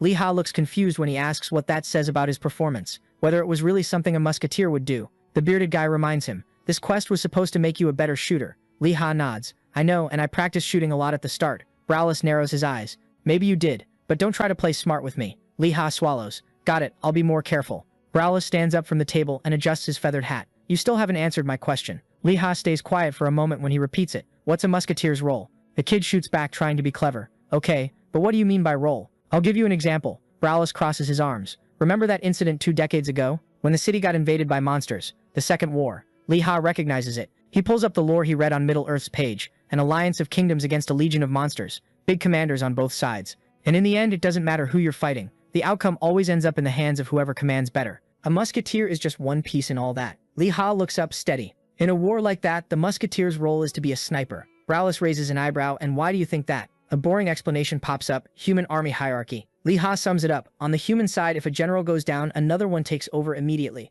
The fight keeps going. But monsters? They usually don't have organization like that. So the best strategy is obvious. Take out their commanders. It creates instability, confusion, a power vacuum. Then we take advantage and hit them full force. Browless goes quiet, eyes half-lidded, thinking. He mutters, almost to himself. That's why I managed to create the Musketeer Academy. Lee Ha blinks, lost. What? Browless turns away, grabbing his coat. Don't worry about it, it's not important. A quest notification pops up in Lee Ha's system. From what I'm seeing, Browless says, there's nothing else I can teach you. But he still adds, I've got one more thing for you, besides the new quest. The mission says to take down a boss to gain affinity with Brow and fame in the kingdom. But then, out of nowhere, the objectives change. Lee Ha freezes. Huh, what do you mean? The new conditions show up, totally ridiculous. He can't go past level 30, he can't be defeated, and he can't hunt in a group. He freaks out. That makes no sense. You give it to me and then change it right after? And worse, he's level 25. Beating a level 30 boss solo is a group thing. While Lee Ha panics, Browless just drinks his orange juice. Totally chill. Lee Ha thinks, at his limit. Does this guy hate me? Browless stares at him like he's looking straight through him. When Lee Ha's basically accepting this quest as a death sentence,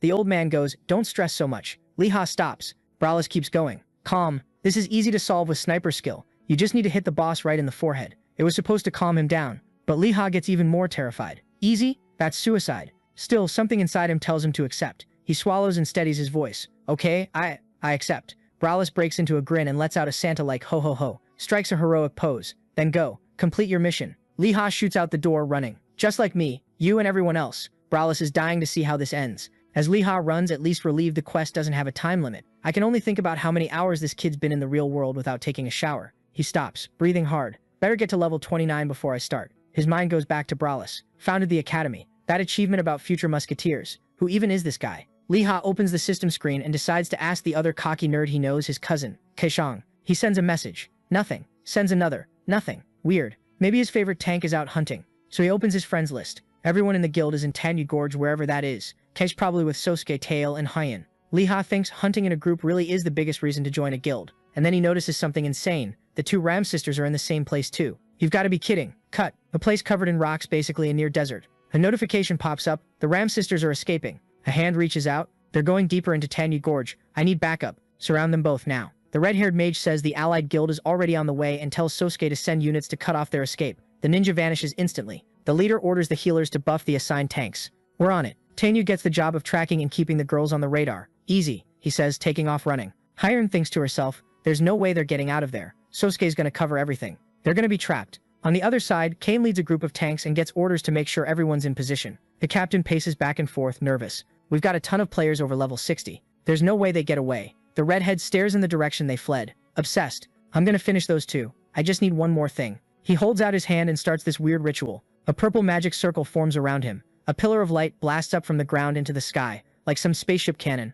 Kim Yahong yells, "This'll block teleporting." Now they can't escape. But on the other side, a woman's hand rises. Another spell gets chanted. Blue hair, zero fear, attack. Cammy charges toward a bright glow, and in the next moment, that glow turns into a swarm of razor-sharp ice needles, flying straight into the squad. A bunch of the extras get hit and start screaming that it hurts like hell, because no armor saves you from a mage. Kim Yahong raises his huge shield and catches a massive ice spike, dropping to one knee behind it at the last second. In the freezing mist, Huijing's silhouette appears, ready to throw more. Cammy grins, confident. It's been a while since the last time we saw each other. The Ice Ram's sister appears in full, face-to-face with the tank everyone loves. The Knight's leader says the enemies are 70 meters out, and tells the tanks to keep their distance. Huijing, meanwhile, activates an Ice Spear spell and rains spears down on all of them. The Knight orders the group into a defensive formation and tells them to hold off the attacks as long as possible. Problem is, the magic barrage won't let a single Knight push forward. But then, suddenly, all the ice blows up into fire magic. The Knight's leader is still trying to figure out what's going on, but Huijing shows up, making it obvious who cast it.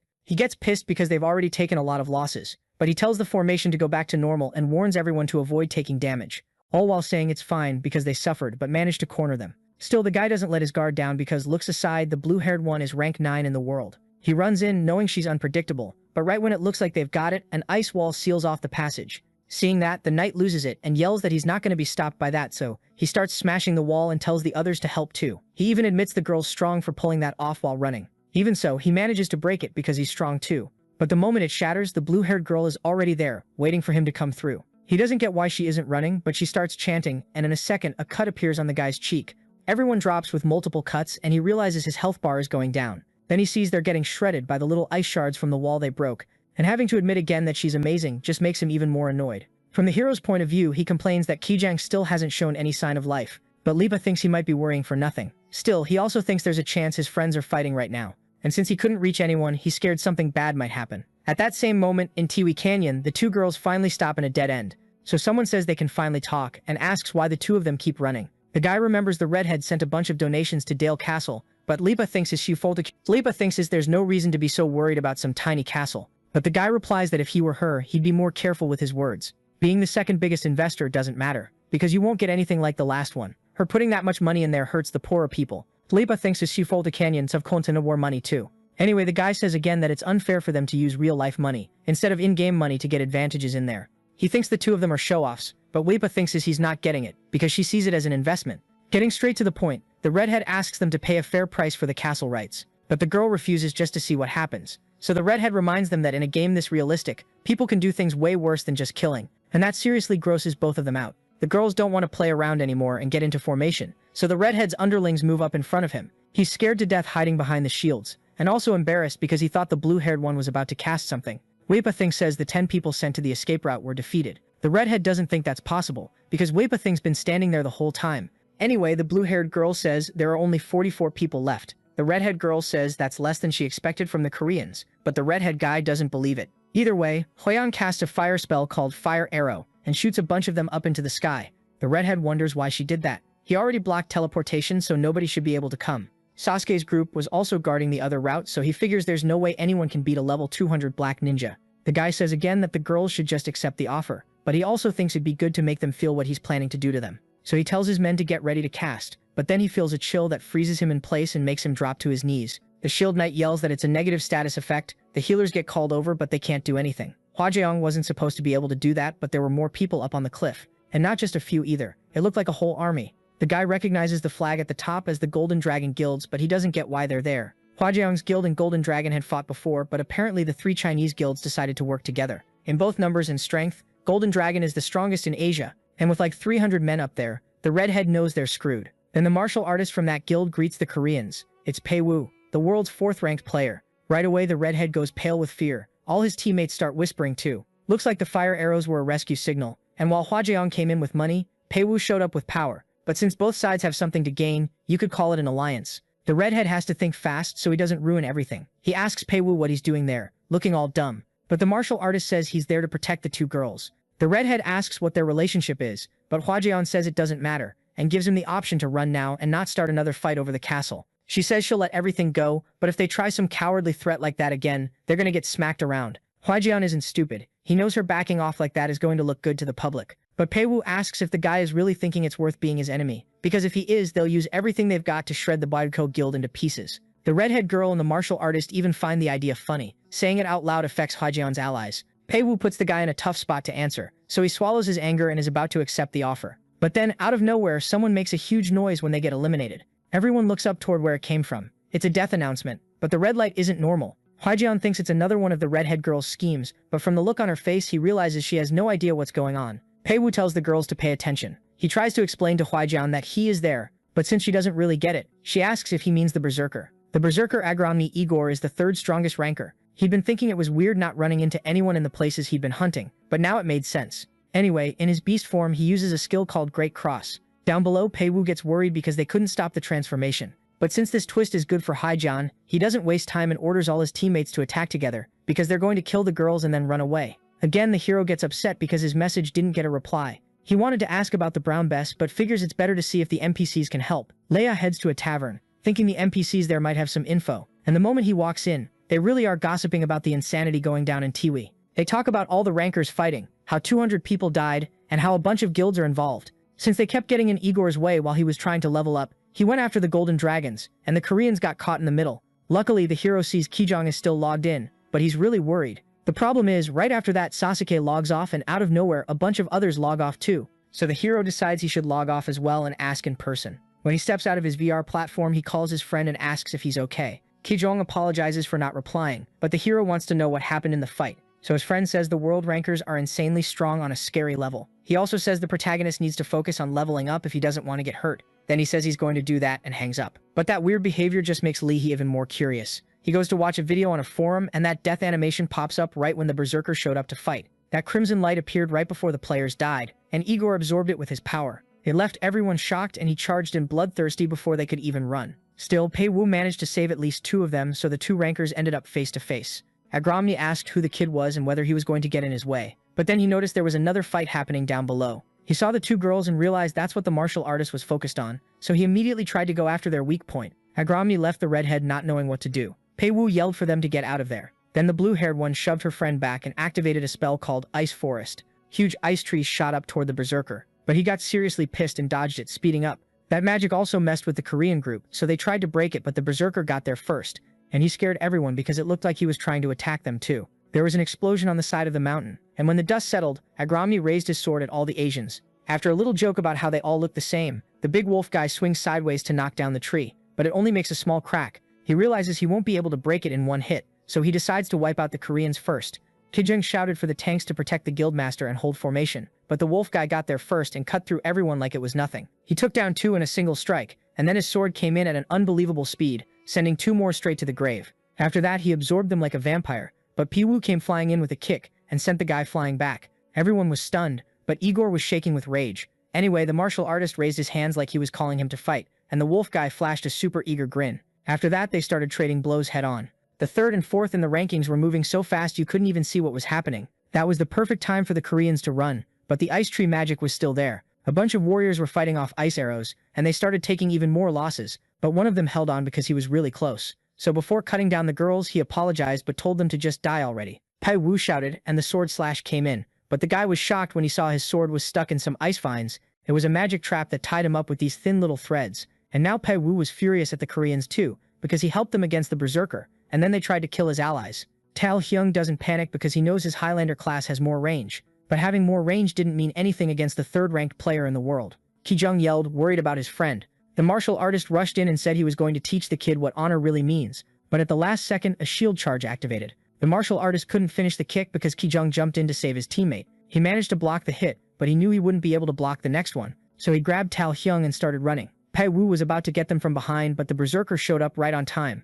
Tal Hyung wasn't waking up, so the blonde guy said he was going to go get help from the healers. He was about to bring them there, but it didn't take long for the martial artist to get taken down. And after he went down, Kijong looked at the berserker, pissed off because he didn't get much blood while they were talking up on the mountain. The big wolf guy says he needs to be fully topped up on blood. Kijong tells him to shut up, but the berserker smacks the shield away with a slap and then grabs the kid by the neck. The kid's basically screwed because he already used up all his defensive skills earlier. On top of that, the strength gap was huge, so since Igor needed blood, he just took it from the kid. That berserker Agromny Igor is a level 260 giant who can turn into a werewolf. When he transforms, his vitality drops, but he can drain life from monsters or other players. Meanwhile, the hero is only level 26, but Kijong is almost level 200, so he doesn't think he'll just die without doing anything. Kijong was the one who introduced the game to the protagonist when he was depressed about not being able to walk. He's a solid friend, so seeing him get killed that brutally makes the hero want revenge on Igor. Liha thinks he's about to grind levels like crazy now, because that's the only way he'll ever be able to go after that psycho. So, back on the platform, he's hoping Igor's ready for what's coming. Back to the fight in the ice forest. People are screaming in fear. The redhead is trying to find Pei Wu and complains that all of this is happening because of the berserker. Pei Wu had a chance in a one-on-one, so backing off was the best move. Hye-Weon asked to leave, but her friend started casting an ice crystal spell. She didn't even pay her any attention, but then she apologized and also told her friend to die. As hard as that is, she agrees, as long as her teammate promises she'll wipe all of them out. That makes the blue-haired girl feel calmer about going through with it. The werewolf hears the noise behind him and immediately gets hyped to fight. The problem is, the blue-haired girl is basically done with the casting. Hye-Weon knows that if that magic goes off, everyone's going to die, but the redhead says it's already too late. So Hye-Weon releases the power and it spreads through the air, freezing and killing all the players like it's nothing. And since she can't control it, it reaches the redhead too, who says she'll be back in 48 hours, then disappears. In Alestock shopping district, the hero made 4 gold selling the items he picked up the other day. The musket costs 3 gold, so he figures he'll keep leveling with the weapon he already has. Then suddenly someone calls out to him smiling, asking if he knows him. The protagonist says he doesn't, but the guy shows 2 shields which makes Lijha remember the warrior who used those at the bear hunting grounds. Not even pretending anymore, the guy accuses Lijha because of his gear of taking the items that dropped from the players. The hero says he has no idea what he's talking about, and the guy yells that he's been looking everywhere for him and finally found him. Still, Lijha remembers how the guy asked to join the party, but when it was Lijha's turn to ask for help, they straight up ignored him. While the shield guy was running off with the survivors, the hero fought the bear and his gear was proof of that. Lijha says the guy needs proof to accuse him. So the guy admits the kid beat the bear, but tells him to give back the player's items. The hero says he doesn't even know where they are, and the guy snaps, pissed, that when a veteran asks, a noob obeys. So Lijha loses patience and tells him to stop being so damn annoying. Because he got called out, the guy yells that the hero doesn't know the power of his guild. But Lijha doesn't care, and says if he keeps messing with him, he'll call the Holy Knights. They're not actually his friends, but getting them to come over there wouldn't be that hard. The shield guy tries to stop him, but Lijha runs so fast he can't catch up, and eventually the guy gets tired. Without the bonus, you'd need to max out dexterity from level 47 just to be able to catch him. The problem is, the berserker who killed his friend is at a level 10 times higher than his, so the priority is leveling up, and to do that, the hero takes off running toward Mount Shaymore. Near the place, a bunch of people are trying to network so they can form a party and go farming, but they only recruit players level 40 and up. Lijha to figure out where he's supposed to find the kobold boss, and he thinks Brown Bess was crazy for telling him to beat the strongest boss before level 30. He figures he should hit level 29 first, but then he hears someone recruiting a DPS, saying they've got a cute kitty healer, and from the sound of it, that person is talking to the hero. A huge guy shows up and says, judging by his weapon, the protagonist is a ranged DPS. He asks what level the kid is to join the group, so Liha lies and says he's 41, which is perfect. So Liha realizes this guy is the tank, but he gets straight to the point and asks about the cute kitty healer. The guy calls Hana-chan out from the crowd and she comes over, introducing herself in an adorable way. Liha thinks it's cool that she's a nun-type class and she seems polite, and then the tank jokes like, see, I wasn't lying. Since the only girls he's met so far were either super nervous or ice cold, this one seems nice. Anyway, the tank introduces himself as Matsuhige. He's level 42 and she's level 40. Then the musketeer introduces himself, they form the party and head out right away toward the peak without wasting time. In the bushes, all of a sudden Matsuhige tells everyone to stop. He says that at 10 o'clock there are 2 kobold workers up ahead, so they decide it's better to go around them. But Liha wants XP instead of playing it safe, so he asks if none of them know how musketeers fight, and he asks if it wouldn't be better to practice teamwork before climbing the mountain. The problem is it takes too long for him to explain, so he just lies down and says he can shoot from about 50 meters away. Unfortunately, the gun's range is shorter than a bow's, but saying that would be kinda rude, so Matsuhige apologizes. That's one of the reasons musketeers aren't very popular. The tank says he'll carry the group, but the hero doesn't get mad about being underestimated, he just pulls the trigger, shocking everyone. He apologizes because the shot was insanely loud, but Matsuhige doesn't care, and asks the nun if she's ever seen anything like that. The protagonist straight up killed a kobold worker with a single shot, so Matsuhige asks if the kid is really level 41. He basically catches him in the lie, but he asks because he thinks Liha might be a smurf. The kitty healer also looks like she just saw a superhero. Then they talk about how smurfs are high-level players who pretend to be bad, and even though the protagonist denies it, the two of them get excited, hoping to get carried a bit. After a while exploring past those bushes, a mountain worm shows up. It bursts out of the ground, smashing everything with these nasty teeth, and goes straight for the hero. The healer uses her divine protection so the attack doesn't hit him, and Liha finishes the teamwork combo by shooting the monster right in the middle of its mouth. The thing goes down, but Liha doesn't get why they keep focusing him, or how Matsuhige knew it was going to appear. So after the fight, he asks to talk to the knight for a minute. Matsuhige is a tank class player, but he isn't using a taunt skill, Usually taunt might not work, but either he can't make monsters focus him, or he was trying to let Liha die. Matsuhige yells that he's not that kind of guy, so the protagonist asks why he didn't use his skills. Turns out the kid doesn't have many class skills. Knights aren't pure tanks, so they don't have taunt. He only has one called strike, which can sometimes grab aggro, but Matsuhige has one that lets him take damage in place of a teammate called cavalry. The problem is that skill only protects women because of the knight's code, so the only useful skill is strike, and the hero says he'll do what he can, but at least now he doesn't have to feel bad about taking a while to reload. After walking a bit farther, the group reaches a huge tribe like at least 100 houses. They say the bigger the group, the easier it is for them to fall apart once they lose their leader. Inside the cave there's an old mine that works like a storage area and a nursery. It's a great place to hunt, but a terrible place to shoot. There are enemies everywhere, so the protagonist thinks it's best to look around for a good vantage point, and he takes off running because it's hunting time. Matsugi starts off by slashing one of them with his sword and immediately goes in to finish the second. When he takes the second one down, two of them jump over him aiming for his head, but the healer casts a protection spell that boosts the knight's shield. So he manages to knock both of them back and yells for the hero to shoot the one on the right. But the main guy figures he won't even need to, because right when the two monsters jumped and the knight was about to use his strike to focus on one of them, the hero's shot ripped straight through both of them. Lihera basically kills two birds with one stone, then tells them to head west to take out more monsters. The hero explains to the healer that the weapon can pierce targets, and also says it helped that they were standing close together. Since one of the monsters doesn't die right away, the main guy asks the knight for a rope and explains that these little guys are smart enough to form a tribe. They tie up the kobold and manage to communicate with it. The monster begs to be killed, but the hero does something worse. He starts tickling the little guy until it answers his questions. It works because it's torture, but you can't pass out or die from it. So he asks where the boss is, but the monster just keeps repeating the same line. So he grabs his musket and says he can just interrogate a different monster if it won't help. Honestly, the boss wouldn't show up unless something special was going on, so Lee wants to know what that is. That special thing is a crisis in the tribe, but the monster says humans wouldn't understand and yells that it's a noble. Anyway, the main guy finishes it off, kind of getting how things work now. The kid's teammates say the boss lives inside the mine, but nobody's been able to kill it. Everyone basically assumes they won't be able to either, but the main guy thinks it over, and he figures the boss is a monster that only appears when some special condition is met. Like there has to be a crisis in the tribe and a human who won't leave, or something like that. And when you add in the word sniper that Brown Bess gave him, Liha starts to piece it together. He asks if the other two have ever gone deep into the tribe's territory, and says he wants to go in there at least once. There are tons of them in the tribe, so for the three of them it's safer to just hunt around the edges. So a good idea would be to recruit a few more people, but Liha still wants to keep hunting while they wait. After a while fighting, he hits level 27. His friends are impressed. The healer says she wants to go for the boss now, and when she says the main guy is really strong, he doesn't even know how to back out of it. Suddenly the knight spots some players heading toward the tribe. He can tell a bunch of them are from the same guild, because of a symbol on their capes, but the main guy recognizes the emblem from the shield guy and realizes he's screwed. The moment the guy sees him, he starts yelling. He says the kid can't run, and points for his buddy Hyungnam to come over and teach him a lesson. The hood along with the shoes and coat are part of the Agony Bear set, so if they beat him he'll drop the items and the shield guy says he's gonna hand them out to his friends. But Lee still can't believe that many people showed up just to kill him. Hyungnam looks like the highest level, and even if Kim is weak, the others are level 40 and up. Kim yells at the two of them to hand over the hero, saying he's a thief. He says if they die, the kid will straight up steal their items right in front of them. So before things get worse, he tells them to cooperate. The kid's partners don't think he's that kind of person, but Listo doesn't want to drag them into trouble, so he just thanks them for everything and asks what they want him to do now. Kim wants everything he's got, or else Hyungnam says they'll kill him over and over until he's back to level 5.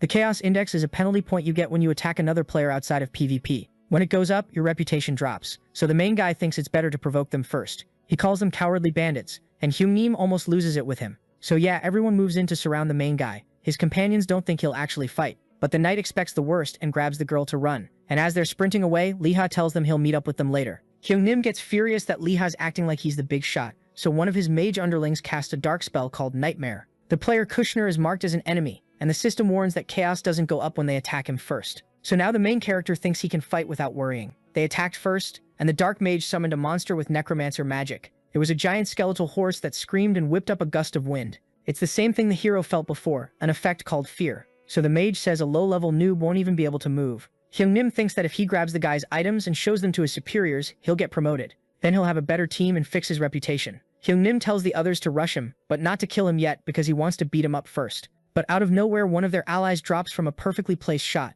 Hyungnam freezes, and that skeletal horse disappears. Then the hero mocks them, because thanks to the Agony Bear set, he can resist the fear effect. He uses the precise hand skill, which lowers cooldown time, and starts running. The archers immediately try to shoot, but the protagonist fires first. Hyungnam screams for the tanks to protect him. He thought the kid was a noob, but he just took down 2 level 50 players. Even Hyungnim couldn't do that, so he tells everyone to chase him so the hero can't get away. Kim was about to warn them that Lee takes time to shoot, but again, another ally drops to the ground defeated. Now the guy gets scared, and the boss comes down on him. Hyungnim tells them to keep chasing, but since 3 people have already died because of Kim, he says if anything goes wrong, they're blaming him. Then he tells Kim to come along too. The problem is the hero heads into kobold territory, but Hyungnim doesn't care. From up on the mountain, the hero's teammates think he's insane, in a good way. They were going to help, but it looks like he doesn't need it. Plus, there wasn't much they could do anyway. But with what he'd prepared, the knight said he could wipe them all out. The guy explains he got something to use in case she was in danger. For now, they had nothing to do with the kid's problem, but they figured it was smart to follow him. Then Hana asks if Leha is also a threat, and her teammate doesn't even hesitate to say yes. When another kobold shows up, they kill it fast. One of the underlings complains it's annoying how they keep popping up. He says when they catch the hero, they'll make him regret it. They're still searching for the kid. Then they start talking about an A-rank dagger that dropped. Nobody liked the boss's orders, even with the promise of loot, but the boss himself was listening to everything. Hannam asks if they've got a problem following his orders, and says the new generation is soft. Then he asks if he's right or wrong, but just hearing the hero makes him mad. He's sick of the whole always say yes to the veterans thing, so he lands a clean shot. The bullet hits the old dude right in the leg. He screams in pain, but at least he spots the hero up in a tree. Lihul messed up by not ending the fight with a single shot. A Sunrise Guild announcement pops up, so the hero learns their name and thinks it's trash. Once again, the shield guys form up in front of the old man, and the damage dealers line up front. But they're getting irritated because Hyungnam keeps giving orders from hiding. The hero yells that whoever moves first is getting shot, and uses that time to figure out how to escape. Precise Hand isn't ready yet, and there aren't many kobolds around to hide behind. Then, by pure luck, a bell suddenly rings, and a giant foot appears right next to them. It's the tribe boss monster, Haijut Han, the one they were looking for. But the protagonist can't believe they're even the same species. All the kobolds in the tribe get 10% stronger just from being near the boss. He goes into a rage and hits everyone with the fear effect. Libby resists thanks to the Agony Bear set, and only gets a little shaken. But Haijunaim is way more terrified, especially when the boss asks if he's the enemy. The old guy begs the boss to listen, and it turns out the monster can talk. Haijunaim says they're only chasing a human, and they'll leave if he lets them. But Haijut Han asks who killed the monsters back there, and he knows it wasn't the shooter, because their wounds weren't from bullets.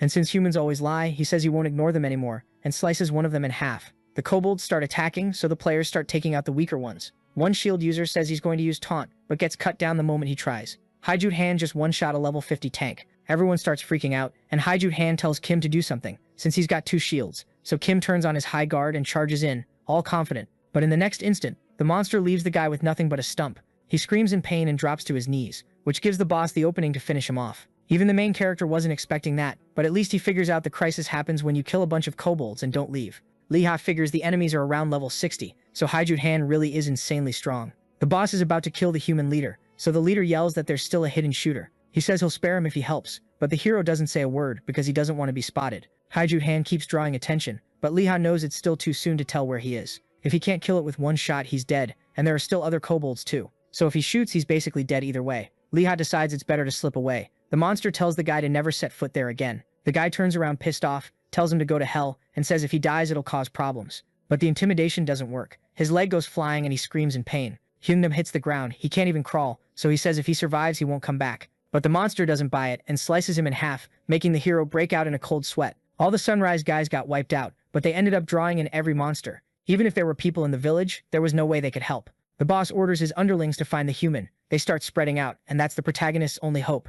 Haijut Han is on a whole different level from the others. Just being near him gives you chills. Then the monster catches the human scent nearby and seems to spot the protagonist up in the tree. As it gets closer, the hero thinks about taking the shot. He calms himself down because things are tense, controls his breathing, and aims for the head, but their eyes meet, and the boss yells to the guards that he found the human. It's too late for the protagonist to shoot, but weirdly, the boss just tells them to protect the entrance. The hero has no idea what's going on, but he uses the chance to move somewhere else. He doesn't know who's at the entrance. He's grateful to whoever distracted the monsters, but he's thinking the boss's head is going to be his. The people running at the gate were the protagonist's teammates. They got curious and went to check out the boss. They saw Haijut Han had destroyed Sunrise, and they were stunned. Machuhuga wonders if the hero really managed to summon the boss with just those clues, but then he panics because Hana yells that she's out of stamina. With the danger closing in, he uses what he prepared, a wall of fire, which kills a bunch of the boss's underlings. Then he grabs the girl, saying they just need to run a little farther. Unlike the smaller ones, the boss can push through the wall. Machuhuga yells they're almost there, takes the girl's hand, and activates his trump spell, Return.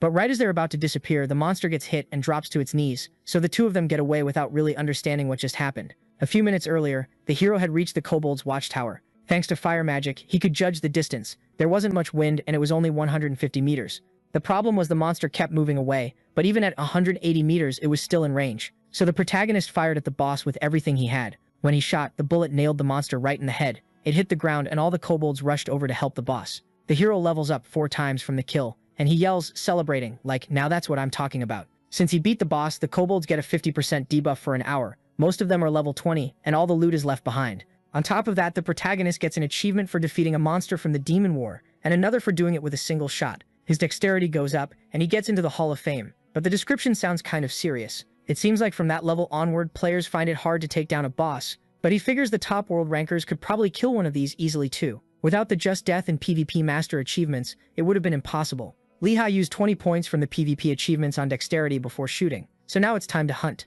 After a while, the kid reaches level 32. It was smooth, since the kobolds were weakened.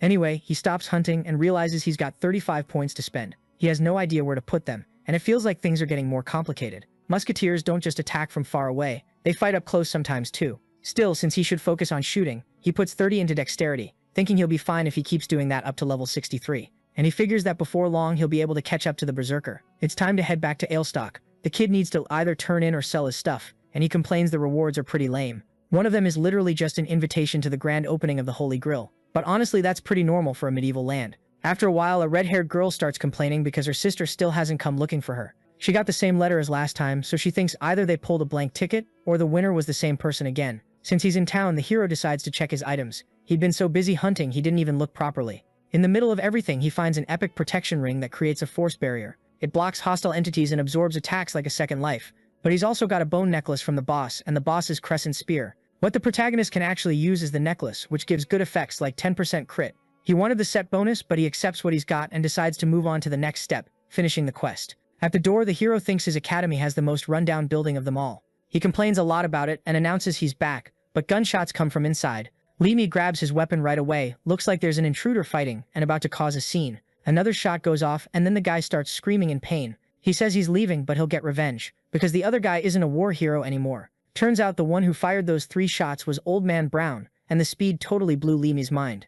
After that, the old man greets Limi, but Limi can only think about how it took him 20 seconds to fire 3 times. That was insanely fast with a single gun, and then he just went and hung the musket back on the wall. Limi figures if the first bullet is already loaded, it takes 10 seconds, and if it isn't, it takes 7. But not even an auto-reloading rifle shoots that fast, only bolt-action ones can. So if the hero could copy how that rifle works, he'd become the strongest guy in this medieval world. The wall rack holding 3 weapons reminds him of the 3 musketeers. Brown apologizes for the ugly scene. He says the Holy Knights came by the other day, saying Hydrui Kazmena had disappeared. So Limi says he took care of him, which makes Brown praise him, and the hidden potential mission gets completed. He'd exceeded every expectation, so he hits 100% familiarity with the old man. Now Brown thinks it's a waste of time to send the kid to collect bear guts, and even though Limi's basically a professional suck-up, the old man says there are more important things. Before that, the kid asks about the musket's rapid firing, but Brown says if Limi thought it was fast, he's gonna start calling him kid again.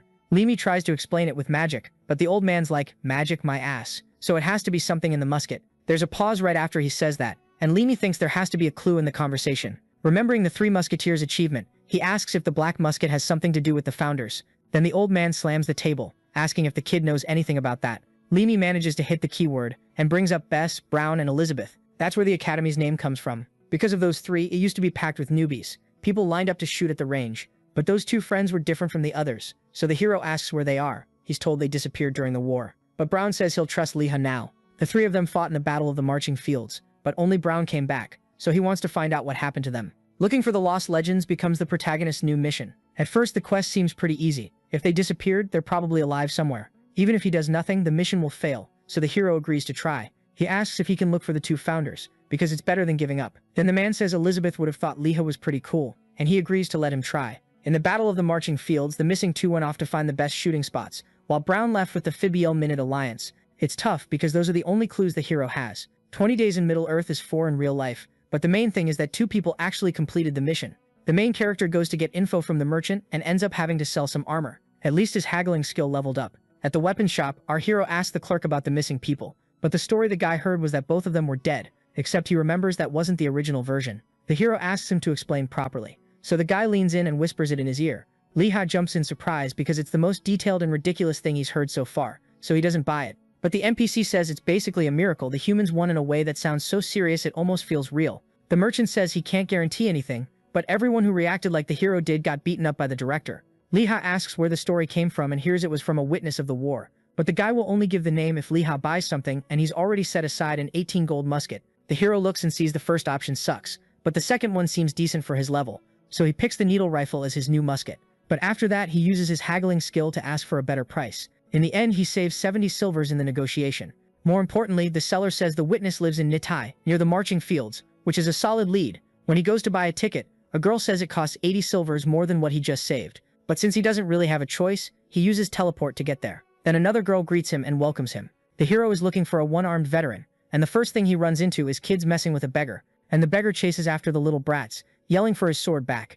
Leadoff figures he might be able to pick up a quest if he helps with the kids, so he thinks about coming back later. Even though he notices that, for some reason, the guy only showed one of his hands. The hero goes to the tavern first, but inside he's the only one smiling. Even the receptionist looks like someone you really don't want to mess with. There are so many aggressive people that the hero can't find out anything. He goes around town asking about Lepanto, but nothing useful comes up, which means he'll have to search without any real info. He just knows Lepanto was a guy who used a rapier, the same guy who spread the rumor that the musketeers betrayed the humans. According to the weapons seller, the two of them went to the demon's camp. If that's true, the director won't believe it. So since he's short on time, he needs to hit the rest of the shops today. Some people don't know Lepanto, others don't know where he lives, or they give useless answers. So the hero starts losing it, because this guy is supposed to be a celebrity. An NPC who uses a rapier is rare, so someone should at least know what he's like. Anyway, the hero keeps checking more places, but then the same beggar from earlier jumps out and asks if he wants to play some war games. Lena says maybe next time, but the guy won't drop it. Then the kid realizes that even though his sync is at 50%, he didn't notice this spaced-out NPC coming up. The hero thinks for a second and asks about the man's missing left arm. And even without the guy answering, he realizes he's found Lepanto. The beggar yells for his squire to go deliver the blade, or rather deliver the rapier. But he looks like a total lunatic doing lunatic stuff. Lal wants to see if the story is true, so he says he has a few questions. But the beggar takes off running, ranting about war. The hero tries to keep up, and the beggar is way faster, which proves he's not normal. So to keep him from getting away, Lal Hall shouts that it's about the musketeers.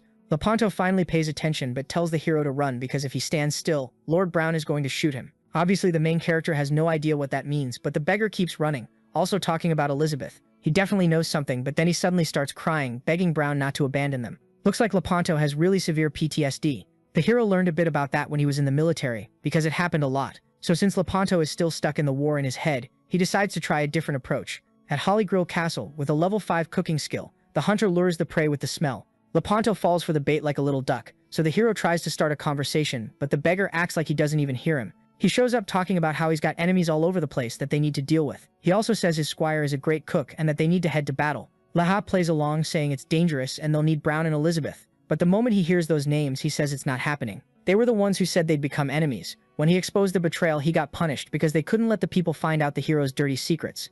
Looks like Lepanto was the last person to talk to them, but again he ran off. This time the hero wants to know where he's going, and a new quest pops up asking them to escort the veteran. All he has to do is find his sword, but if he can't, Lepanto will die, and Laha will get penalized. Following the beggar, they end up at the border of the kingdom of Fibiul. The place is basically an empty field crawling with monsters. Lepanto says it's full of cursed trees and dark fairies, and the hero goes in to fight them without even knowing their level. The smart move would be to go around, but the beggar yells that he's going to bring divine punishment down on them. Then he takes off running, yelling for the squire to bring the sword. Lepanto looks for it, but can't find it. So the protagonist draws the monster's attention, thinking he can't just let the old beggar die. He uses the precise hand technique and tries to pop the big one first, but it only leaves a regular hole in its stomach. The hero's power isn't enough, and even with more monsters coming at him, he grabs the old guy and bolts. After reloading the musket, he focuses on the smaller ones. He takes one down, then stabs another with the bayonet blade. At least the little one dies in a single hit. And since the cursed trees were slow, he just kept shooting bit by bit until it was over, and the beggar starts praising his squire. Lepanto keeps rambling, but the hero gets annoyed because he just burned a skill with a 6-hour cooldown. He tells the beggar to shut up and says it'll be easier to destroy the Demon King's fragment if they sneak in. But after the two finally get on the same page, a humanoid lizard recognizes the protagonist. It's Ba Yeminim, and the guy explains he's only there to do a bit of hunting. Hunting in a place that dangerous makes the hero think it must give a ton of XP, and now he wants to know how the lizard can handle it. The beggar can't believe the squire has a lizard friend. Problem is, Ba Yemi's academy isn't nearby, and the lizard is alone. They say they've both gotten way stronger since last time, and Ba Yemi recognizes Li Hei's gear, so the hero wants to know how he knows that. Li Hei suggests they form a party. The lizard says he's busy, but since he's curious, he agrees to come along. Lepanto yells that his army is growing, so Li Hei explains he's just an NPC with issues. Up ahead there are more enemies like before. The lizard tells the hero to get ready and focus only on the cursed tree. The fairies mock him because he's a lizard, but he puffs up and breathes poisonous gas on them, killing them all instantly. Then he signals the protagonist, who shoots the cursed tree. At the same time, Bayami uses his poisonous spit, punching a bunch of holes in the enemy, and they take it down. Yahello realizes the poisonous spit hits harder than his shots, and is seriously impressed. After the fight, they rest a bit to wait out their skill cooldowns, but Bayami can't sit still. Since the hero hit level 33 there, it's pretty clear the area isn't meant for anyone under level 40. So the hero asks the lizard's level, and he says he's already 51. Yahello can't believe it, but Bayami says leveling is just about knowing where and how to hunt. First they need to finish the quest, but Lepanto yells that his comrades are buried there and that he led the front lines in the war. Then he runs off, thinking his weapon is nearby. The hero thinks the beggar got his memory back, but the problem is that up ahead there are tons of undead monsters. Either way, it seems like he knows what he's doing, so the quest must be close to the end. Lepanto says he can see the sword buried in the same camp the two of them left from. Bayami nails it by asking if this is a musketeer-class quest, and Lepanto starts freaking out because he doesn't know if it's happening right now or if it already happened. The beggar's non-stop chatter is driving them crazy, but then the ground starts glowing purple and a zombie crawls out. That's exactly why they didn't want him yelling. Lepanto shoots the first undead, then says he'll handle the skeletons while his friend takes care of the rest, and he also gives the lizard a tip: focus on cutting off their legs. A zombie runs after the hero, and he starts freaking out because he's out of ammo, but he goes in with a bayonet charge because he can't afford to miss. Finally, the kid takes down the last one, and the lizard finishes his side too. The problem is, a group shows up saying they finally managed to find the gecko, and once again their symbol is from the Rising Sun Guild. The lizard tells the protagonist to run while there's still time, but he has to take the NPC with him, and he also has debts with those guys. Anyway, Bayami says they're not getting out of this peacefully, so they split up roles. The guild members don't even care because of the chaos index, and one of them gets shot immediately, which makes everyone panic because it was the boss. Bayami spits venom all over a bunch of their arms, and then a level 60 guy comes in with a sword, and the hero gets nervous because he won't be able to create distance with the beggar there. One of them tries to go after the shooter, so the hero uses the bayonet attack, but the guy's stronger than the monsters. Another one comes in to deal with the beggar too, and it looks like the protagonist failed the mission. But then Lepanto steps out of the dust asking who they are. Yahello yells that they're enemies, and when a bald guy jumps in to cut him down, the beggar answers with a simple move called coup draw. Everyone starts freaking out, trying to take out the beggar first, but Lepanto says those attacks are a joke compared to the demon army, and he sends a bunch of them straight to the grave using all kinds of martial techniques. Even without his rapier, he takes them all out in a single strike, so even Yahello can't believe he's just a quest NPC. Even so, the man kneels down, thanking our hero. He says that without his help he would have died like some hated lunatic, with no memories, and about his rapier he would have lost it forever, because all he had to do was summon it. The mission to escort the war veteran is completed, so Yahello's reputation in the kingdom goes up. And what Yahello wanted to know, Lepanto now explains as memory modification. The reason he got hit by that spell was because of them, and the one who cast it was the military advisor Mage Rotsak, the current archmage of the kingdom of Fibiel. Even so, the battle records are in the royal archives, but nobody except the king can see them. The problem is, the hero can't just go there and ask, and he can't come back without proof either. So Lepanto apologizes, but says the spell is basically a way to get rid of people without getting your hands dirty. He can't go to the capital or even stay in the kingdom, because if Rotsak finds out, the knights will be punished. But at least he hands over a coin, saying it's proof enough to show he's alive. Then he says he's going after those two and thanks the hero again for the help. Bayami thanks him too, and since Yahello is going back to the capital, the lizard tells him to get strong soon. The hero's just confused that he's getting valuable info for free. So the lizard says he sees potential in him, and that he'll need him someday too. Basically, it's an investment in a player like in Jijing, who's already level 23. Anyway, they say goodbye, but next time Yahello tells Bayami he doesn't need to hide the dagger he took from the Rising Sun. Yahello completes one quest for defeating an evil player, and another for surviving against someone stronger. He earned 22 points, but the real challenge was about to start now.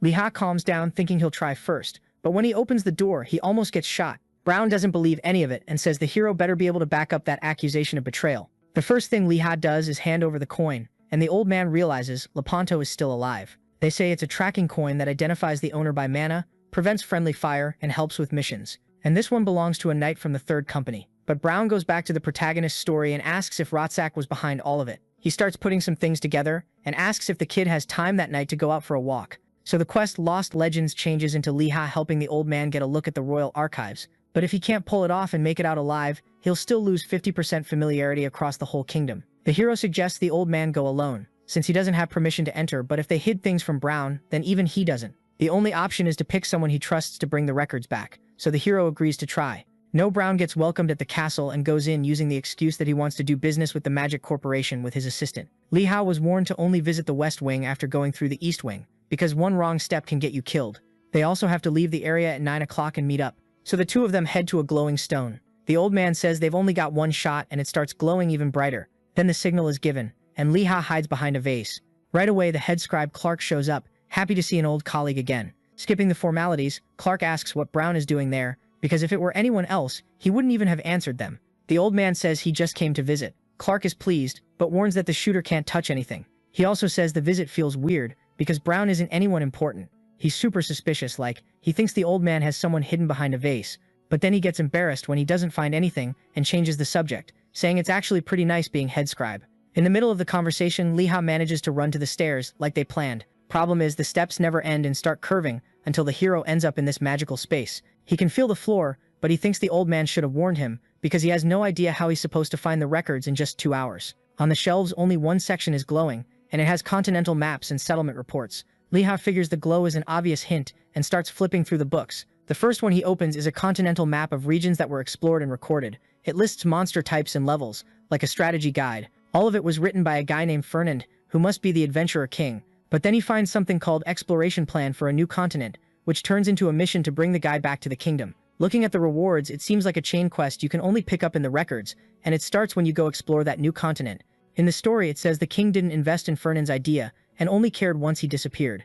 With 30 minutes left, the hero finally finds the war records. Lepanto mentioned there was an operation called Fragment Pulverization, where they were going to take down the commander first, but since he needs to focus on something else, he uses the director's mirror to record it and read it later. Then, all of a sudden, a portal starts opening in the library, and Lee Ha hears they're going to check the Second Great War section, because Archmage Rotzak randomly asked for it. Rotzak asked them to see if anything was missing, because some unexpected person entered the palace. The subordinate thinks it's ridiculous, but goes to check the First Great War books, and when he does, he screams. He says some documents were out of order, and it's about the part of the battle in the marching fields. On top of that, they can hear the sound of a door opening. By some miracle, the protagonist makes it to the stairs and gets back from the royal archives safely, but he can already hear a bunch of people looking for the little thief. The guards' orders are to go after anyone suspicious they see, so the protagonist figures it's best to take the shortest route. The problem is, near the wall, he bumps into a knight. Sir Syndergaard gets really annoyed, but then they recognize each other. So they greet each other, and someone shouts congratulations to the Holy Knight. A mage says the protagonist must be an intruder,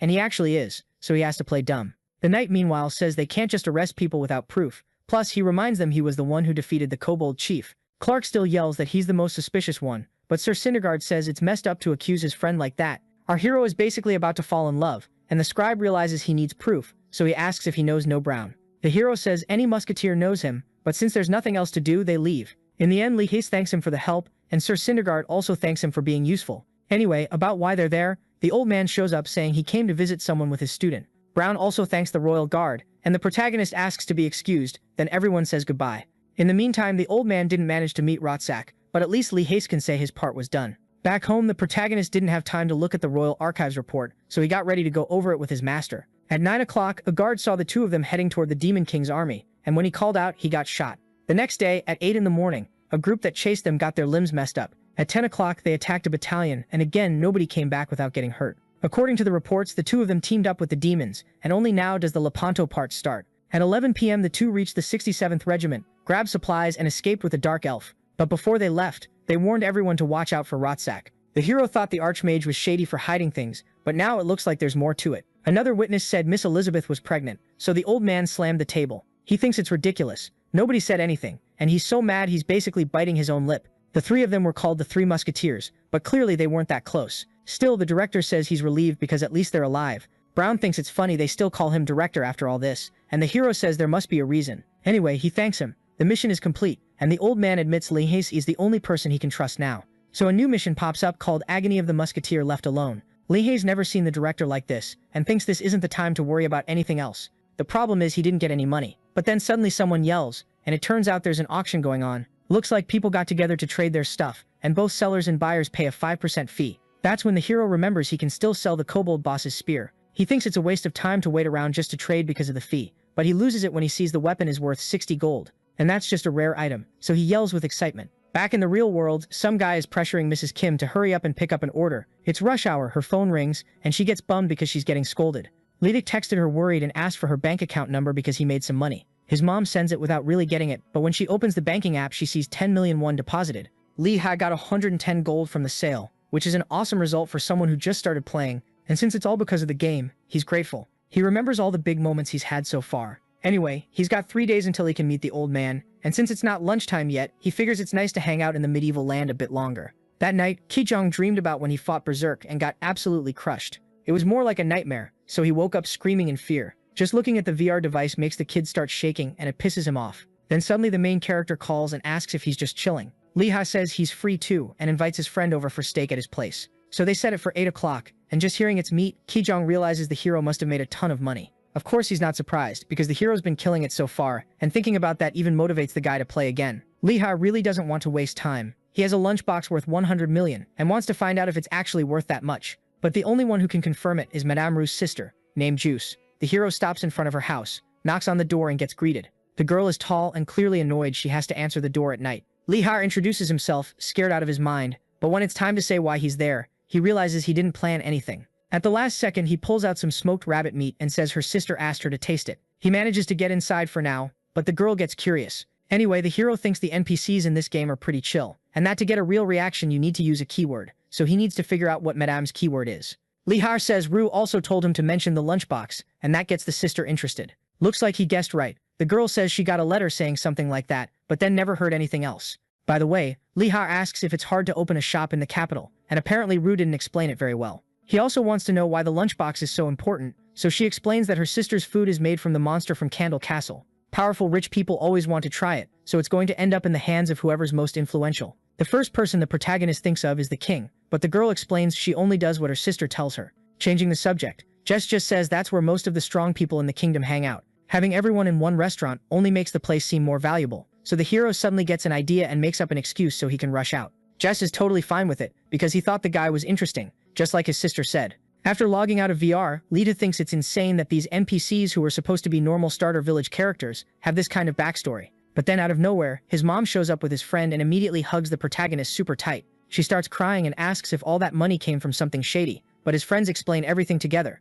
After the meal, Lita brings up the lunchbox quest, but instead of selling the item like they'd agreed, he says he's going to finish the quest, and the kid can't believe it. Kijong cries so much that Lita has to explain that Ru actually wanted to create an information guild disguised as a restaurant, so the hero asks Kijong for advice, since he's a veteran player. The blonde guy says the game can go in that direction, and he's been through something like it before, but it was crazy expensive. Still, you get amazing info, and since the guide is an NPC, it's basically pay to win. In the capital, there aren't any because of the royal family's privacy, and that's why the lunchbox was going to end up in the king's hands. The reward was an invitation to the restaurant's opening ceremony. So the blonde guy warns it sounds like a trap, because no one would actually follow through like that. An item at that level could be used or sold, and the hero agrees it's weird, but there's a chance the reward doesn't stop at just an invitation, and could trigger a really good butterfly effect. Because of that, later he goes back to the sister's house. She recognizes him as the messenger from a few days ago, and right away the protagonist says that actually he's the one who was supposed to bring the lunchbox. The twist is she already knew, and now she finds him even more interesting. Jess offers him something to drink, but what the protagonist wants is information. Of course he was expecting that, because he delivered the lunchbox to find out what the reward was. Leia tries to say it's not exactly like that, but Jess doesn't care. The sister said most people wouldn't deliver the lunchbox, but if someone did, they'd either be an idiot or someone who already knew the plan and wanted an advantage. No average person would make it that far, so the quest is meant for someone who wants to profit beyond just money. The problem is that no matter who brought the lunchbox, the sister also said to kill them. The moment he gets attacked, the hero barely dodges a steel spear. He yells, demanding to know why, and the girl compliments Liha's strength. But before the protagonist can shoot, a bunch of ninjas rush into the house trying to kill Liha. At least he reloaded the musket beforehand, so he nails one of them. Another spear comes in, but Liha lands a kick right in the assassin's stomach. Then he shouts for everyone to freeze or he'll shoot the lady and take the lunchbox. But even with the threat, the girl just laughs, saying Liha's rude to women. Our hero insists the Holy Knights will show up because of the noise, but Just hints they've been bribed. Just says anyone planning to cause trouble in the capital prepares in advance, and that his sister would have given the kid a 10, but she only gives him an 8. Actually, Jess explains it was all a test, so she drops the score to a 5, saying it's over. For a moment, the hero thinks about just shaking her hand and calling it even, but decides to take control. So he keeps the gun pointed at her, because he feels betrayed, and because of the test, he demands compensation from the future guild leader. Then the girl starts laughing non-stop at how shameless he is for someone who wants to be a leader. That was the response that completed the quest, so Jess agrees to give our hero some useful information. 2 days later in Lars Canyon, the protagonist finds a bunch of medicinal herbs where Jess told him to go. Liha earns the title Goblin Nose Collector for killing 1,000 of them, since he's in the perfect spot to shoot from. So now it's time to go see No Brown. Inside the quest house, the hero announces he's there, and the old man comments that the kid looks a little different. No Brown asks if the hero trained, which surprises Liha that he noticed. But it makes sense, he went up 12 levels, so he explains everything. The old man says that'll make his progression faster, because it's time to upgrade him so he can be part of the next generation of the Three Musketeers. That means the missions he'd done up to now weren't the kind a normal musketeer would get. Everything was basically training him to become the next generation. The problem is the whole thing with the missing people and the old man, but Liha thinks he'll figure that out later. Since the mission is to kill a golem, the hero says he's never killed one before, and then hears it's going to be worse than the kobold. Liha gets so freaked out it looks like he's about to refuse, but in the end he accepts the mission. Up on a mountain, a bunch of people form parties to take on the golem. They want fire or ice type mages, and that's what the hero found online. Normally there are golems and carnivorous plants there. Ranged damage dealers avoid the golems, and the warriors hate the plants. There are always opposite kinds of monsters, so it doesn't favor anyone. But if you were a different class, you couldn't run this route. Apparently the mission only shows up for the first 3 people who pass the old man's test. So the hero thanks his mom, freaks out because there's a group fighting a golem, and immediately takes off running. Golems only use smash and slam type moves. It's predictable, but a little rock the hero kicks on the ground merges with others and turns into a huge rock golem. So he quickly preps his ammo, thinking that with these conditions he's gonna fire a really strong shot. The wind's blowing southeast, so he accounts for it and shoots straight at the head. Problem is, the monster doesn't go down in one shot. Leaf thinks he underestimated it, so he lines up another shot and hits again, but the monster looks like it's about to crush the kid alive. At that moment, the kid calms down, and instead of running, loads the last round into the musket and fires a shot that finally blows the golem into pieces. The hero leaves thinking it took 3 shots, but the monster was regenerating underneath and suddenly almost caught the kid with an attack. So with no time to overthink, he uses the precise hand technique to keep firing until he spots the golem's heart.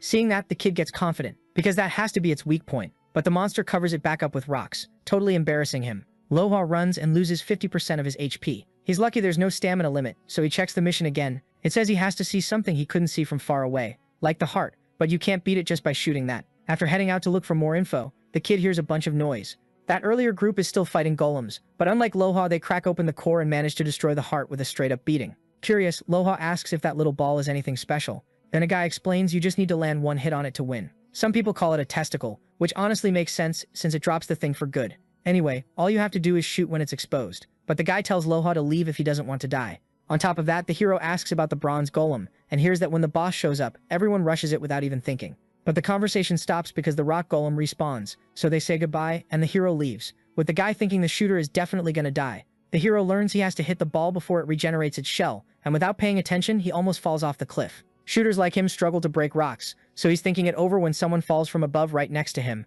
and that's because the bronze golem who just spawned threw the guy. The golem's name is Tyron Rouge. Everyone nearby gets hit with debuffs. Down below, word spreads and the people on the side start fighting it. It takes 5 minutes for 10 people to gather, so if Liha wants to solo it, he has to beat the monster before that happens. Anyway, a guy yells at a mage not to use electric magic, but the kid doesn't hear, and when the lightning hits the golem, it screams. But the ones who get hurt are everyone else, because it reflects the attack and fries the whole group. A few days later, a guy in the city is looking for people to form a party. He runs into the hero, but gets disappointed because it's another newbie. At least the kid thinks Lee is going to get smacked around by the carnivorous plant, so he follows him, then doesn't get why they end up in the golem area. Before he can even see anything, there's a flash and then the sound of a gunshot. Then the protagonist says what he wanted to do worked. 9 days later at the Tenero Peaks, the hero waits for the golem to respawn, surrounded by players the plants have eaten. With all his skills, he doesn't fall for the traps, and after 10 days, he finally gets to see the boss. Liha gets hit with all the negative status effects. Some people freak out, but the hero uses a potion that clears them and activates the steady hand technique. Problem is, the shot does 0 damage, but at least he manages to land something on it. Liha throws a bomb that explodes instantly, and since the cores are exposed, the kid basically wipes the floor with everyone. Lately, the heroes learned how to make bombs just by wrapping up gunpowder, spending a bit of cash. The monster charges, and Liha realizes there's a phase where bombs don't work. On top of that, the other golems try to jump him too, but the protagonist stands his ground, saying he's gonna win in the end. After the shootout, Liha feels totally humiliated. He knows he can't die or give up the mission, so he decides to try one last thing. Liha knows the monster already took a beating, and he just needs to land one more hit, but an attack comes in to crush him. Our hero almost gets clipped, so all he can do is back off as far as possible. He tries to stay out of the AoE attacks, but it still doesn't work. He gets slammed into a wall. His HP drops hard, and the monster closes in, but its core is exposed, so the protagonist uses the force barrier. That ring barrier won't let anyone come within 3 meters, so Lidoa uses the opening to fire one last shot at the little orb. And that day was the first time a shotgun was fired in a medieval world. The most impressed one is the vulture that showed up to eat the hero's corpse, but just seeing it makes it happy because it can make some money. Back at the watchtower, Lidoa drops into the middle of a bunch of players, doesn't even care and yells, celebrating the mission he cleared. He managed to kill the golem solo because the barrel survived a shotgun blast. Either way, Lidoa needs to log out at the forge to get the musket repaired. But first he checks a bunch of achievements he got, like Stellar Craftsman. because his janky musket hack actually worked. He also got one called Master of Solo Players, though some people even got a better version. Probably by crafting something like he did with the bomb. Anyway, when Lidowat opens his stats, he sees 82 points to spend. No Brown's quests are awesome, and the hero figures he only cleared it because of his dexterity. Still, he splits the points with intelligence too because he thinks it'll help with crafting. And speaking of that skill, he can name the things he creates, basically summon them and power them up. Lidowat tries to name the bomb with the idea of making a ton of money, because he wants something flashy. Problem is, the system trolls him and auto-names it Fusewire. So after crying a bit, Lidowat logs off and goes to sleep. But while he's sleeping, the big payday he wanted is already on the way, thanks to the replay of his boss fight gameplay. After the session, the hero sleeps for 12 hours. He goes to the fridge starving, but sees there's basically only medicinal herbs his mom bought. Lidowat needs to make more money to change that, so he sits down, hyped to do some research before playing. He starts by checking the rankings, but then a video of him fighting the bronze golem pops up. Someone uploaded it without permission, so Lidowat wants to get it taken down. But if he complains, the uploader will figure out who he is. And what's even crazier is people are offering money to find out. Kijung messages him, so apparently people who know him already recognized him. Anyway, the protagonist puts a shield up for sale. It's the shield he got from the golem, so the kid starts looking at it while Lidowat brags a little, but then says that even though it's good for PvP, it's worse than his. It's wild because the shield is worth 180 gold coins. Still, the kid thanks him and heads off to play. So the protagonist thinks about his friend and his mom who've been helping him a lot, and he heads out too, motivated to pay them back. The auction price goes up to 188, but the hero spent a ton on items and trying to fix the musket. He ended up with nothing because it didn't work, and to make it worse, he notices his cloak got torn on some random branch. Even worse, he was rolling around on the ground trying to kill the golem, so he's gonna look like a bum until he gets money again. In the end, even though he went out planning to treat his friend, he had to call and ask for a favor. That's how he got a new set with a nice discount of 3 gold coins thanks to the bargain skill. So now he's going to see No Brown to finish the quest. When he gets back, after they greet each other, the old man says the kid looks different. Just like he expected. He said the main character's got talent, so he unlocks this skill called Hawkeye, which makes you really want to try it out. The mission happened because Lika couldn't see well from far away. Their main job is sniping, and you can't do that without good eyesight. So this time, the hunting quest switches to a sniper quest. Collect 5 Roadrunner feathers. But the moment Lika remembers those things, he gets a chill down his spine. Lika asks just to be sure if it's like that golden eagle at the Castle of Light. But the old man says it's way worse, which freaks the hero out. At least he won't die if he fails. But then another quest pops up too, Elizabeth's Legacy, which you complete later by hitting a target from 444 meters away. She always said that if someone could land a shot from that distance, they'd become her successor. Lika, all hyped up, asks if he has to do it right now. The old man says no, but if he becomes her successor, he'll deserve the weapon on the wall. That was the Mrs. Musket, and the other 2 already belonged to someone. The powers of the 3 musketeers had been passed on too, so Lise was going to focus on accuracy. So the kid thinks hard about whether to accept the mission, but says he'll go after the Roadrunners first. Out in the desert where those monsters live, the protagonist watches the first one he's going to try to kill from a distance. He activates Hawkeye and his accuracy jumps up like he's using a sniper scope. It doesn't zoom in, but it helps a lot. So he tries to shoot, but the monster notices and takes off running like the Flash, leaving the hero confused and unable to even track it. Whenever one of these shows up, players stop hunting. So after 3 straight days of grinding, the hero is completely wrecked. He still hasn't gotten a single feather, and again, the birds won't even let him get close. Lihak practically begs, but then suddenly he hears something weird in the sound of their running. He only notices it now because the desert is so open, but the Roadrunner has a pattern. So when he shoots with that in mind, a knight nearby comes over to check what the noise was. Lihak gets an achievement for landing a 200-meter shot, and it's awesome that his theory worked. After that discovery, he keeps hunting, and now everything's going smoothly. The hero finally gets what sniping really means, because you just have to send them exactly where you want. A hunter's fun is chasing, but a sniper's fun is waiting. That's why Liha has 20 days for the quest, which he's thankfully figured out in time. Out of nowhere, some guy starts yelling at the protagonist, calling him every name in the book, and demands he give his ring back. Yep, Hyung Nim showed up again to be a pain in the ass with some Sunrise Guild goons. The hero thought they wouldn't show their faces again after that last embarrassment, but he's not scared because out of the 10 people there, he's probably the strongest. Hyung Nim demands all his gear and the golem shield as compensation. Then one of their mages rips a scroll that blocks all return scrolls. With nowhere to run, Liha calls Kijung for help. His friend agrees but says it'll take a bit. To make it out, the protagonist has to stall as long as possible, so he pretends he's going to settle things by returning the ring. Hyung Nim doesn't buy it, but during the distraction, Liha takes a shot, and it only fails because the shield guy blocks it for the boss.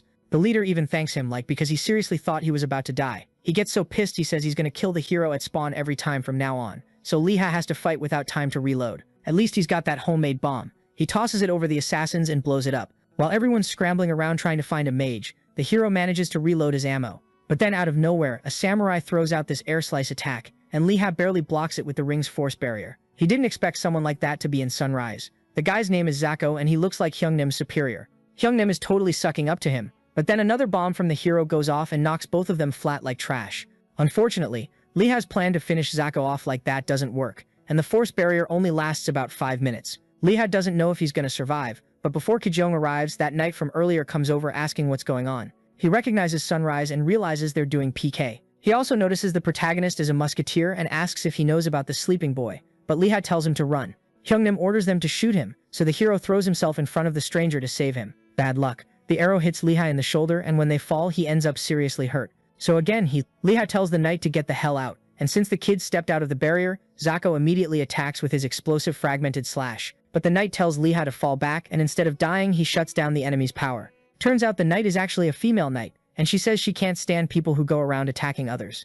After that, the girl notices the protagonist has a potion and gets interested. The shield guy steps up to the front line, but she shoves Liha back and lands a long-range thrust on the enemy. Kim drops screaming because his HP gets wiped out completely, until he dies. Then Zako is stunned because he didn't even see his underling get taken out. Because Liha got hurt trying to help, the girl gives him a health potion, and the hero goes back to normal. Even though she doesn't want to fight, she remembers how out of line those guys are. Zako just complains and thinks he should retreat, but his pride won't let him, so he orders the remaining goons to finish the two of them. Realizing there's no avoiding it, the girl charges in, and the hero doesn't even need to help. They weren't weak, but she's way too strong, so Liha wants to know who she is. When it's all over, Liha tries to give the potion back, but the knight lets him keep it since he tried to protect her. There's even a bit of a moment between them, but they change the subject. Before the girl leaves, the hero calls out, thanks her, and asks her name. That's when Kijong finally shows up, running in to save his friend. Liha tries to message him that it's already over, but the guy doesn't read it. He comes in swinging at the girl like she's the enemy. Then he activates the Holy Spirit Turtle Advance, but the girl blocks it at the last second.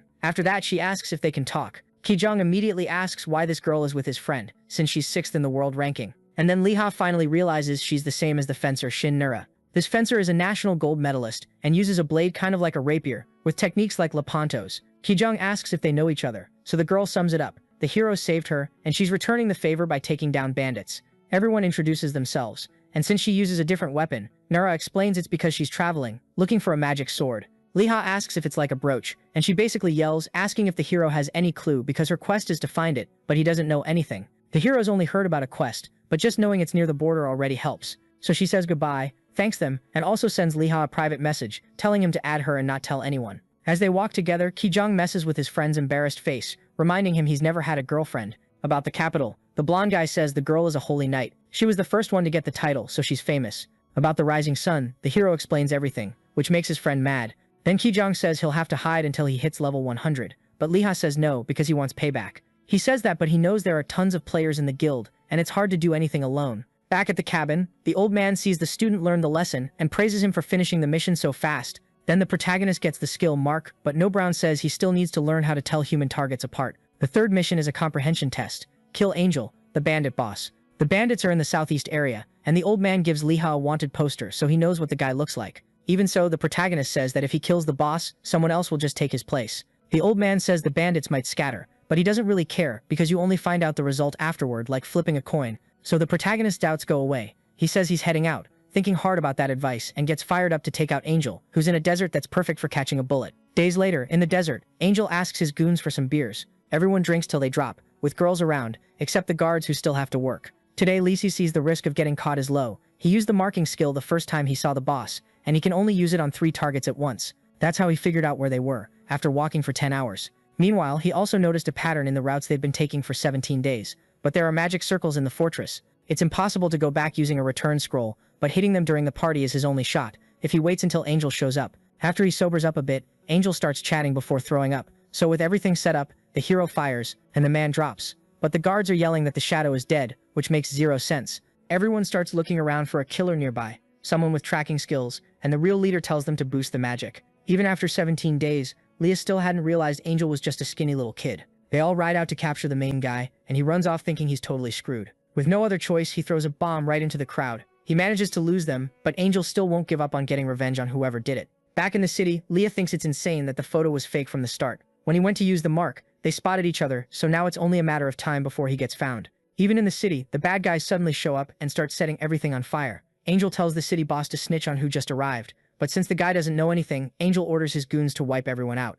That bandit's already survived a bunch of assassination attempts before, so he was one step ahead. An explosion goes off in an alley and makes him think the hero's there, but then more explosions start popping off in other places too. The bandits lose it, but at least Angel figures Leah must have escaped. In the end they leave, but the hero didn't expect them to burn down a whole city just to find him, so he decides the leader's gonna pay. Nobody manages to find the kid, even after searching 3 villages, but the leader doesn't believe he actually got away, so he tells a group to follow him so they can move the fortress. It's gonna be a ton of work, but Angel thinks it's pointless, since they already know where it is. Since nobody stayed behind at the base, 2 of them go to move the warehouse stuff and toss whatever's useless. But while he's talking, the bandit leader gets knocked off his horse by a clean shot. Someone was in the forest, but it doesn't really matter now because they're next. After finishing the mission, the protagonist gains reputation in the kingdom, and even though it's only D+ rank, at least choosing to go back to the fortress ended up being the right call. Angel was pretty good for an NPC, but the protagonist is more focused on the mission description, because since he couldn't save the villagers, he's not satisfied unless next time he does better. Back at the cabin, the old man already knows everything, and the hero's embarrassed about the burned villages. So he says Angel wasn't the man in the photo. He killed a stand-in, and 3 villages got burned because of it. Leah feels awful, but the old man says the person who sent the photo wanted to apologize. No, Brown doesn't see anything wrong with it, because the mission was just the assassination. It would have been better if he'd saved the villages too, but at least Leah got the sniper skill and a gold coin. The skill seems like it's for long-range shooting, and the hero still won't accept Beth's mission. Anyway, it's time to level up solo, but first the hero asks if the old man knows about any sleeping child, and apparently the old man knows a little. In the end, he talks like he's about to explain, but then he goes quiet. The hero dumps all his stat points into dexterity and goes to check the new skill. Beginner Sniper improves the gunpowder, protects the gun's cylinder, and boosts weapon range by 30% for 1 minute. Because of that, Leah manages to hit a shot at 455 meters in a test. Crazy lucky. But switching gears, it's almost time for the Holy Grail grand opening. Just like the hero expected, nobody realizes it's a restaurant. Even the veterans wouldn't know what it's for, so Leah's gonna get ahead of the competition. But this weirdo who's been stalking the hero looks like he's got some shady plan. On top of one of the Chini mountains, near the orc village, the hero doesn't account for the wind and shoots at a mining monster's weapon. Unfortunately, he was aiming at the orc, so it goes really badly. Now he's got more range, but the speed is slow. The sound travels faster than the musket shot, so the monsters can react. Obviously, the mission was going to put the protagonist in the worst possible situation. And to make it worse, the Sol Nascente crew finds the hero again. But the moment he realizes the problem, he rips a return scroll to Verport, and the others chase after him. In Verport, the hero wants to know how he got found, but he figures he was marked. He can't tell who marked him, so he runs to the capital and says he doesn't care what it costs. Hindham tells the mages to grab Leha before he escapes, but the trip starts and luckily ends before the magic can hit him. The hero thinks it's ridiculous. They'd use magic in a village, but he can't keep spending money just to run. Unfortunately, he has to send another message to Kijan explaining the whole situation. Leha can't even tell how many of them there are or what levels, but at least the capital is safe. For now, the hero can only stay in the capital or get hunted because of the mark. So he doesn't ask his friend to come over, and then basically like a madman says he's gonna solve this by wiping out the whole Rising Sun Guild. Kijan sends him this huge text saying it's dangerous, but Leha remembers what the old man said about trying first, and his friend realizes there's nothing he can do to stop him. Still, he at least tells Leha to register a guild because if he just kills everyone, he'll be labeled a criminal. But if he declares war, he'll only be safe in the capital anyway, so Kijan tells him to really think through the consequences. Even so, Leha thanks him and says he doesn't need to worry because he used to be a real sniper. In Rising Sun's banquet hall, a host announces the award for Best Field Manager, and the E-Troll team wins. They go up on stage to a bunch of ass-kissing and applause, and then they move on to the Best Battle Agent award. But suddenly a message pops up saying some random guild declared war. Its name is Sunset Bandits, and the owner is some guy named Leha. One member says it's pretty bold to use a name similar to theirs, but then he remembers Leha is the one they've been hunting. On the opening day of the Holly Grill, everyone realizes it's an expensive restaurant and leaves. The receptionist turns all the customers away, but lets Leha in. Everyone's shocked. It's so random people start thinking he's an NPC. The hero's walking around in a mask so he won't run into his enemies. Anyway, he wants to know what he's going to get out of this place, so when Jess finds him, Leha congratulates her on the grand opening, but immediately asks for information.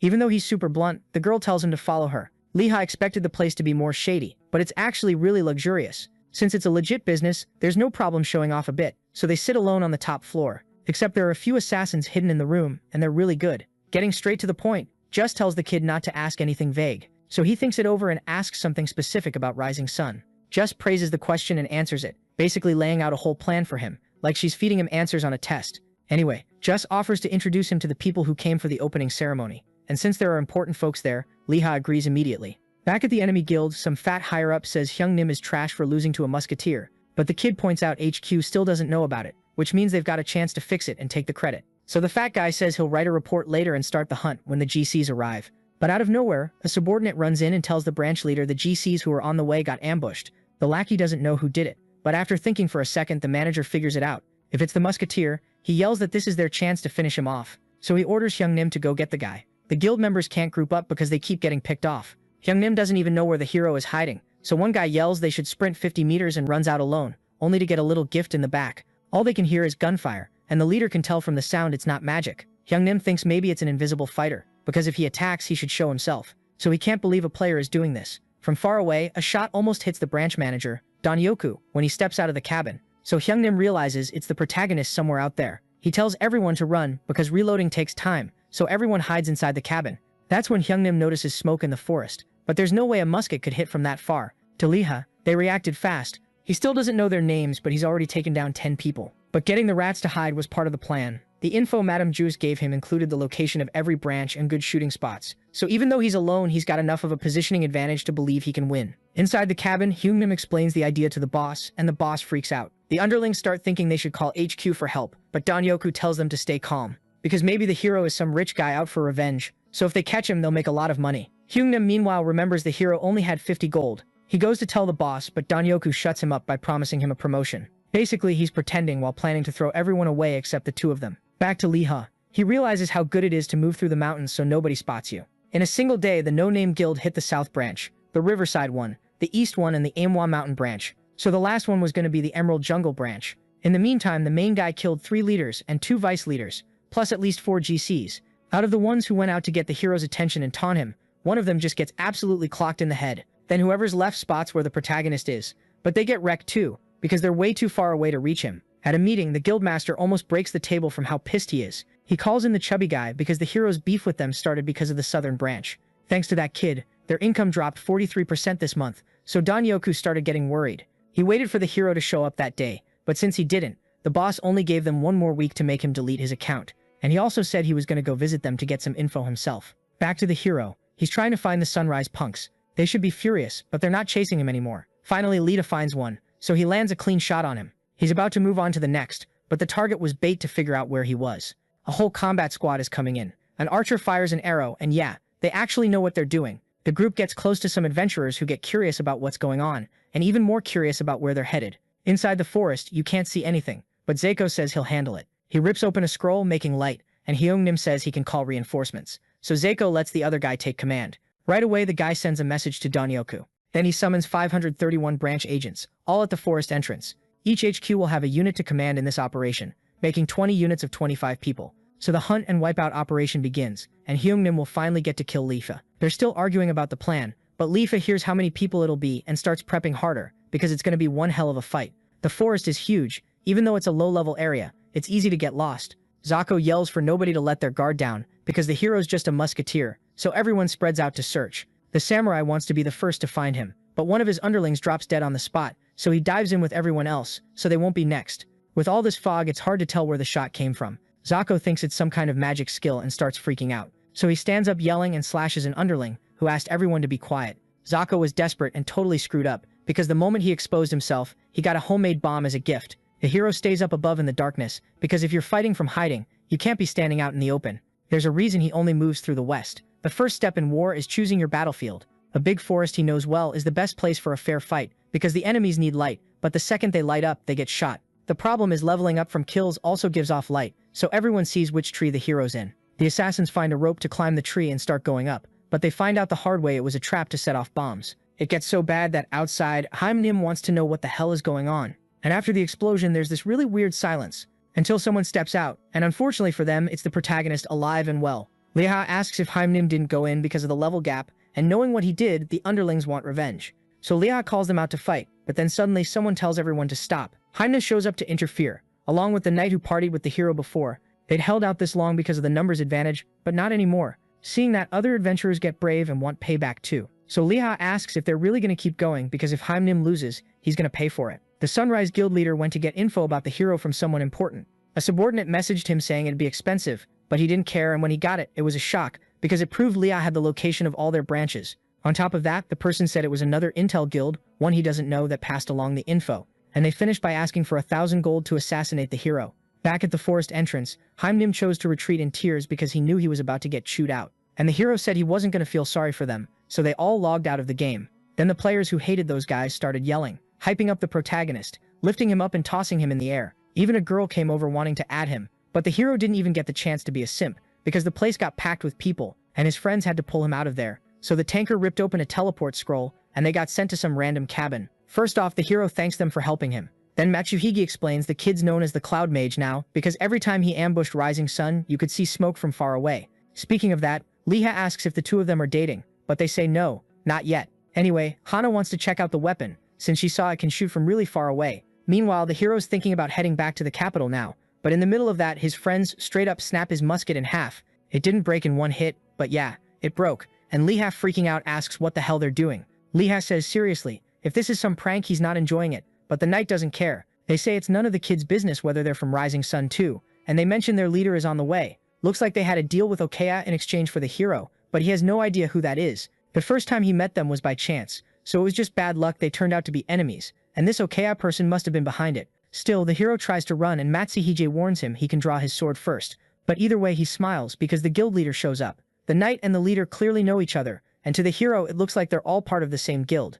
At that point, the protagonist is thinking up 1,000 ways to escape, but the leader just invites the kid to team up with them. Nobody gets what they'd gain from that, but the leader figures they can use him, basically make him work like a war dog. Licha immediately tells him to screw off, which pisses the guy off because they're also willing to pay 10,000 gold a year. If it's not a lie, that'd cover his leg surgery in 2 years, but it goes against the hero's principles. So he says Rising Sun is rock bottom while lighting a bomb.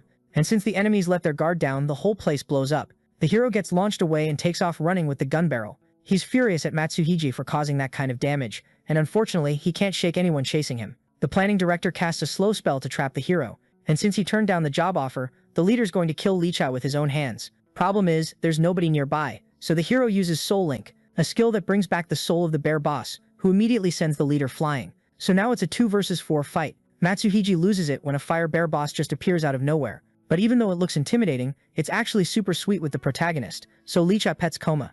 Looks like it's a pretty high level, so he saves the cuddles for later and focuses on killing the enemies now. The traitor couple and the guild members get hit with the fear debuff. When the leader hits the ground, he says only tamers can summon monsters, so Liha plays dumb. The bear's level is 66, but it jumps to 112 because of some special effect. The hero's level is 92, so the fight's gonna be pretty even. When things go sideways, Hana tries to bail, but the hero tells Koma to kill those 2 scumbags first. They're crying in terror, but crying doesn't stop you from getting blown up alive. Then Liha goes to have a very rough little chat with the Rising Sun leader. He didn't want to say where the info came from, but he ends up ratting out the Shinobugumi guild. They've got intel on players like the protagonist, and the master's name is Okasama, so the hero's satisfied, but he also asks what boss Kyokujitsu is going to do with the guild now. Since everything went to hell, he'd have to shut it down or something. Liha knows word about what he did is already out there, and he remembers that because of them, his brand new rifle got wrecked. Kyokujitsu promises compensation, but it's not enough, so the kid suggests leaving the guild. But the hero also demands they return all the money they stole from players with a contract. And just because they think the deal sucks,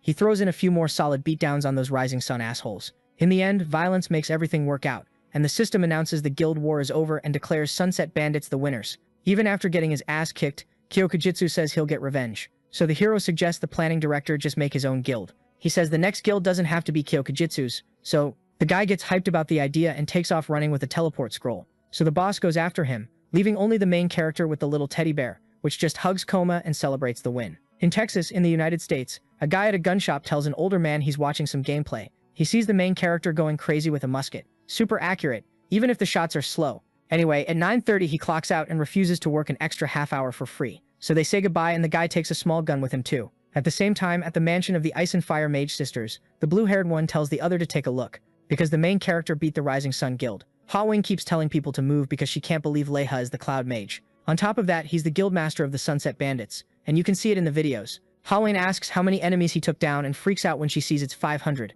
because the guy powered up insanely fast. It's not like she doesn't want him back in the guild, but now he actually looks strong enough. So Hawing tells her sister she's not against it, but she says it in a way that makes it sound like she's totally into him. Either way, with both of them agreeing, the next step is trying to recruit Leha. When the main character logs back into the game, he gets a ton of positive messages, like people asking to join his guild. 873 messages, everything about what just happened. The original plan was just to use the needle rifle until he got best weapon, but now he ended up taking a huge loss. Even so, Leha earns the achievement, Impartial Judge, plus Hate the Sin Not the Sinner, and Victory in the Guild War. Just that gave him 35 stat points, and then there was also Battlefield Avatar with 16 more. For defeating 500 enemies, he got his first A-rank achievement. Anyway, he puts 20 points into intelligence and the rest into dexterity. Then he starts thinking maybe he's a genius, and since he's planning to visit the academy, he's already expecting the old man to praise him. Leha heads to the cabin with a smile, but notices someone else is there. The person talks like they're an ally, but the hero has no idea who it is. They talk about some third person, who's probably the main character, but the person says they're not going to help a rival. Then he goes on saying it wasn't hard to figure out, and that he only needs to talk about it because Leiha's already hearing everything. The moment they run into each other, the main character yells and bolts. He greets the director, apologizing for butting in. But when the person looks at the hero's weapon, he's even more sure he doesn't need to help. So he says he'll come back later, and the old man says he'll be waiting. Getting straight to the point, No Brown says he's heard the latest news. The hero says he still hasn't passed Elizabeth's test, but asks who that person was, and the old man says it was the so-called sleeping child. After that talk, Leah runs after the guy because he needs to speak with him. But he doesn't even have to search, because the kid is waiting up in a tree. Right away, the main character thinks the guy looks like he walked out of a cowboy movie. He also thinks Nero was looking for her boyfriend, but he drops it. Leah apologizes for being nosy and asks if the guy is a musketeer. But the man notices Leah still hasn't taken Elizabeth's test, and that his level is way too low. The way things are now, it wouldn't even be a fight, but it's not like the main character was trying to fight anyway. The man leaves after saying that, and the hero follows him, trying to be heard, but the musketeer kicks the tree and says that's how his test was done. Obviously, the main character doesn't get it, but when he focuses on the word test, it clicks. Then the guy says he's known as Kid the Swift. He's the one who inherited No Brown's legacy, and the two of them really do look alike. His exam was shooting those leaves, but from only 2 meters away, which confuses the hero. At the very least, he had to shoot a bunch at once. Basically, 13 leaves would fall from the tree with one kick, and the old man told Kid to hit all of them before they touched the ground. It takes 3 seconds for the leaves to fall, so hitting 13 sounds completely insane. Kid isn't holding a musket, and the hero thinks that's weird, because he knows you can't store it in your inventory. But the kid says Lita already knows the answer, because he's made bombs before, since it still doesn't make sense. Again, just tell the kid to follow him. But before that, Lita asks why he's helping, and Kid admits he needs the driller's strength. He explains everything in this half-baked way that's hard to understand, but Lita manages to get that Kid is basically a tsundere. He's doing it because he needs help, but he's too embarrassed to just teach like a normal person. Anyway, the protagonist says he'll pass the test soon and become the driller. That makes Kid react even more weirdly, but they say goodbye with that kind of deal in place. Back at the cabin, the old man explains that Kid cleared the test in 3 days, so he had to hand over the muskets. Lita can't wrap his head around how that's possible, but before he leaves, No Brown tells the kid not to be so closed-minded,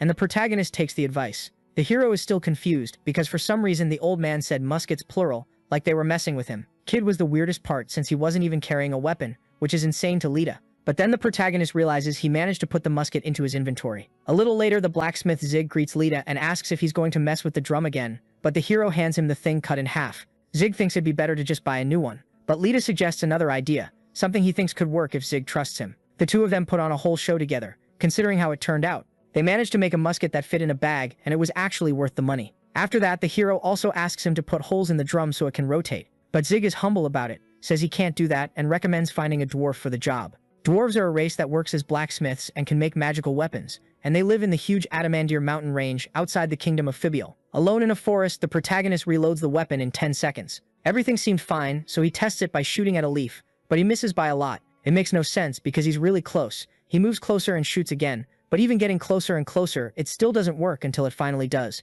But from a ridiculous distance of only 25 meters, Leah didn't realize it was going to be that bad. So since he's a sniper, he decides to save it for when some idiot comes in acting cocky. Kid must have passed the test with at least 4 of those reloads, but thinking about fighting with just those little pistols makes him curious about the kid's fighting style. Then, out of nowhere, Nara shows up yelling, calling the hero's name. She scolds him for not messaging her when he got to the capital. She notices the new gear too, so Lee-Hei explains everything that happened.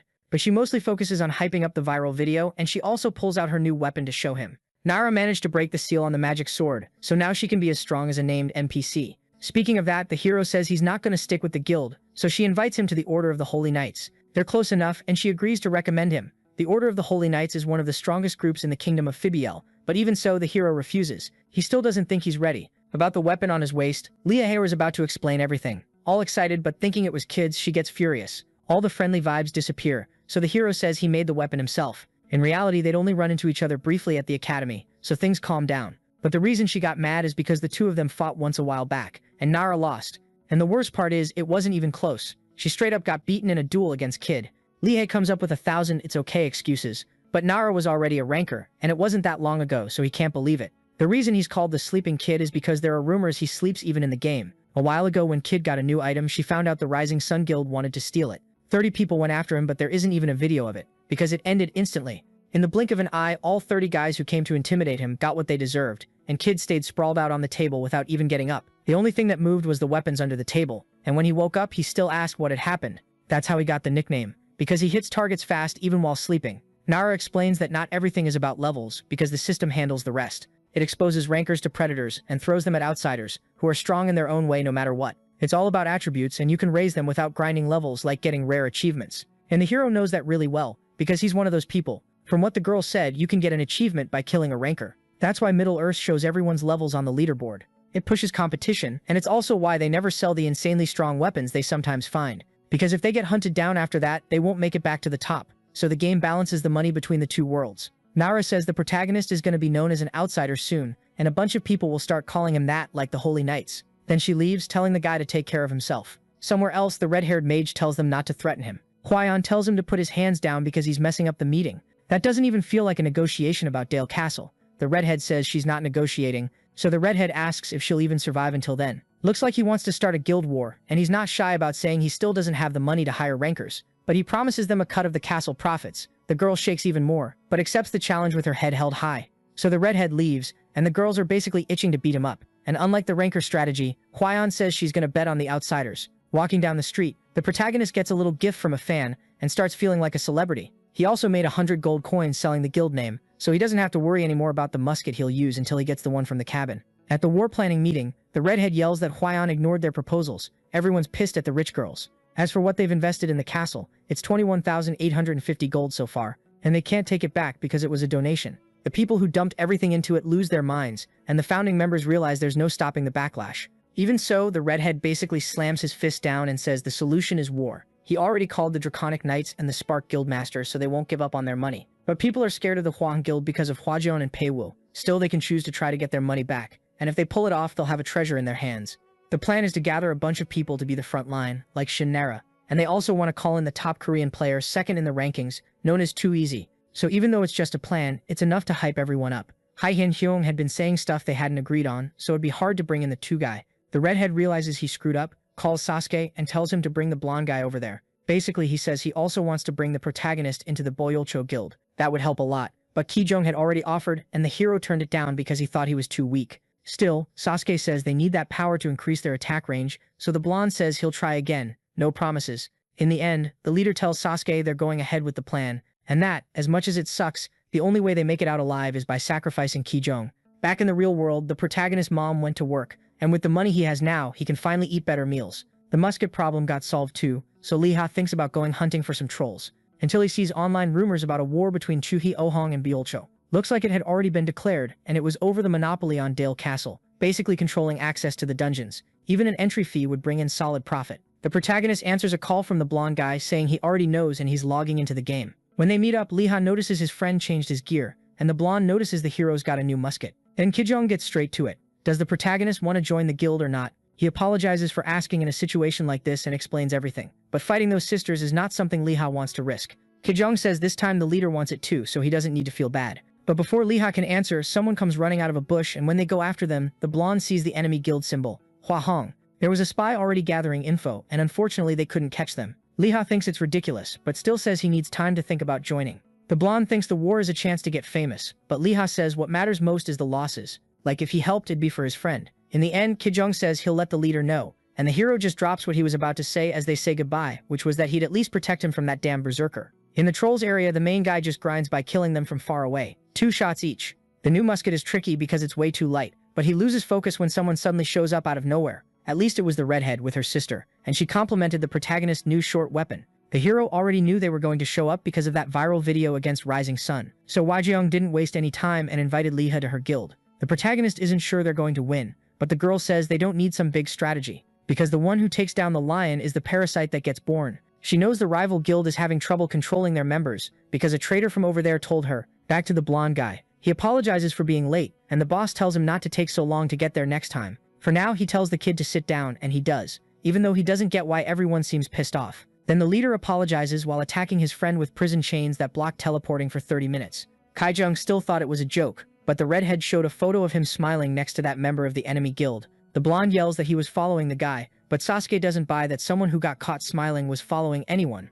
Actually, that person wasn't in the photo, but that would be hard to prove. So the blonde says he'll answer any questions. Then Hyde says maybe the reason for all this is the protagonist. Ki-jung yells no, that the photo is fake, but everyone believes the kid was being helped by the sisters. He thinks it's a misunderstanding, but the redhead reminds him they're in the middle of a war that could put the guild in danger. So they play a video thinking their friend will change his mind once he sees it. In the Candle Castle incident, there was a Korean there, and it was basically common sense that some random musketeer wouldn't just pop off like that. The class was trash, and the whole 1 vs 500 thing was unbelievable. Even so, Tail says they should at least let their friend explain himself. He also doesn't think the protagonist is a spy, so they agree to prove he's innocent since nobody argues. So the two of them leave using a teleport spell. But if they couldn't prove it, Haein said they'd take responsibility for the damages. Back to the hero's conversation, Hoijang notices something weird. The redhead tries to flirt and pitch the offer again. But Leia also notices something when Kijung and Tail show up. They appear right in the middle of the chaos, so the sisters scream, and the hero says he can explain. But even though he could, Hoijang attacks first, so Tail uses his fire sword to block, shocking his buddy. Leia tells everyone to stop attacking and calm down, but once things pause, Tail leaves with Kijung and they teleport away, before the hero even gets a chance to talk. The hero regrets not saying he knew them, so when the redhead comes over, he asks where she got that information. Parasite meant there was a traitor, but she wouldn't say who, so the hero points his gun at her. He doesn't want this misunderstanding to happen, but Hoijang couldn't care less about the drama, and since the protagonist keeps insisting he's the most important person, she says she doesn't even know. The person was completely covered up, and even if she was sure, it could have been a double agent. Plus, she wasn't trying to split the two of them up, so she gave them the option of both joining Hoijang, where the hero would be the guild's sniper and her personal bodyguard. She offers 3,000 gold coins a year, or more with bonuses, which would let Leia afford the surgery in 4 years. It was a one-time chance to accept and sort things out with Kijung later, but that's not how the hero sees it, so he apologizes and refuses. Even though the blonde isn't his real brother, he's the one who pulled him out of depression and saved his life, so he'd rather fight her than betray the guy, and Hoijang thinks that's pretty cool, and Hoijang does too. It was all a test, but the offer wasn't, and she said Leia could still join later, so the two of them leave, and the hero's left thinking about what to do. And back at Beulsho HQ, the leader was forcing Kijung to take responsibility.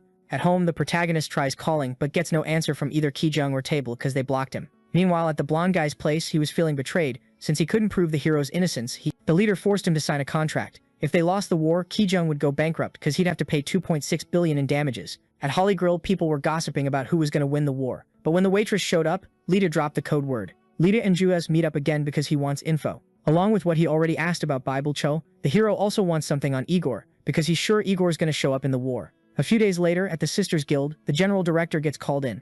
Jackjung explains that Weijang is only the leader on paper, because the redhead is the one actually running things, and the meeting to share intel starts. First up, in the first battle, the enemy pushed in with a numbers advantage and attacked full force. That day they lost in under an hour. The hideouts were supposed to be secret, but Bible Cho somehow knew exactly how many people to send. They hit 9 hideouts at the same time. So to make sense of that, the girl brought someone in. She brought the famous outsider alchemist Crowley, the Mad Commander. He came because he heard Bible Cho was going to call Faust, so he wanted to fight him. The problem for Weijang is she has to keep rejecting him over and over. Anyway, the guy throws a potion on the ground and summons a bunch of blood golems, and they charge the enemy and wipe them out. That battle happens in Tygonus, and even then, on both sides, Wahong is still at a disadvantage, so they can't afford to lose again, and the meeting wraps up. From a distance, the protagonist thinks it's cool the sisters hired the alchemist, plus the yellow dragon, but he notices some people on the side wearing Wahong-style camo cloaks. The problem is there's no guild symbol, and they could be the ones who are spying in the capital. At first they figured something out from the crest, but the redhead didn't know Lita, knew Kijong, so the hero used his markers to go after those nosy intruders.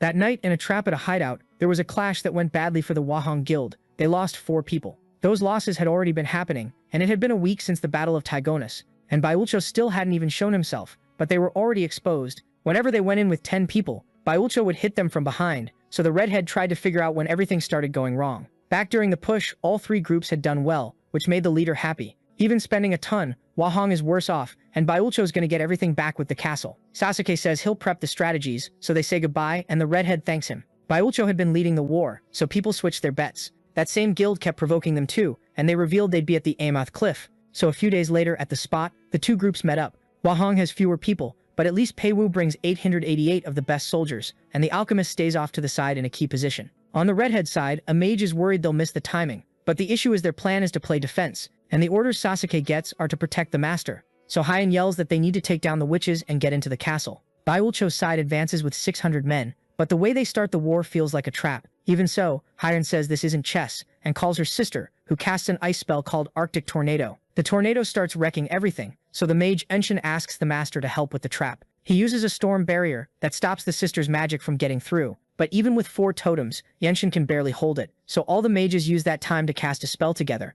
and so their skills don't just slam into the barrier. Hien makes a wormhole for Wachang, so that magic sandwich goes straight into the girl's face. and the wind blows everyone away except Kaijong, who just stands there with this blank expression. From the way he keeps attacking with blood golems non-stop, he's obviously pissed, and the alchemist almost starts crying. Victory looked close until everyone turned and saw Pei Wu's reinforcements up on the mountain. Haiyan finally messes around a bit and says thanks, while the enemies are terrified. Then she tells their ally to surround everyone, and the soldiers start coming down the mountain. The founding members get nervous because all of a sudden they lost their numbers advantage. You couldn't even tell how many there were, so Haiyan mocks the enemy leader. Still, Haiyan fires back that she's not fit to own a castle. She also says she didn't block the exit, so Haiyan gets the hint right away. But it's too late for Pei Wu, who gets hit with a forced teleport. Just like that, the sister's biggest trump card is gone, leaving the redhead alone.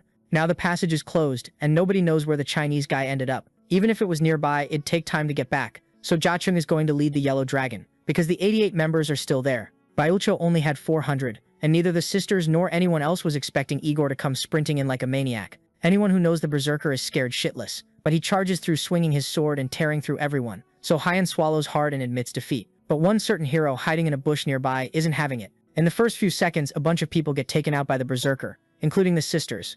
Ryucho praises the master, because once they got in touch with Igor, they won. Even so, the MVP of the war is Sasuke, because he's the one who called him in and came up with the tactics. Now Haiyan just asks Igor to finish the job, but for some reason the berserker almost kills him. Sasuke gives him a quick scolding. None of it makes sense, but the whole power dynamic shifts. Whoever shows up with Igor throws their weight around, and Sasuke looks like he's right in the middle of this betrayal. So the guy pulls out a contract to transfer ownership of the castle. From the start, Sasuke never saw the redhead as the boss, and not suspecting him was his biggest mistake. Before killing the old leader, he reveals he's been skimming money from the guild and can pin it on the redhead. Then he tells him to sign the contract already.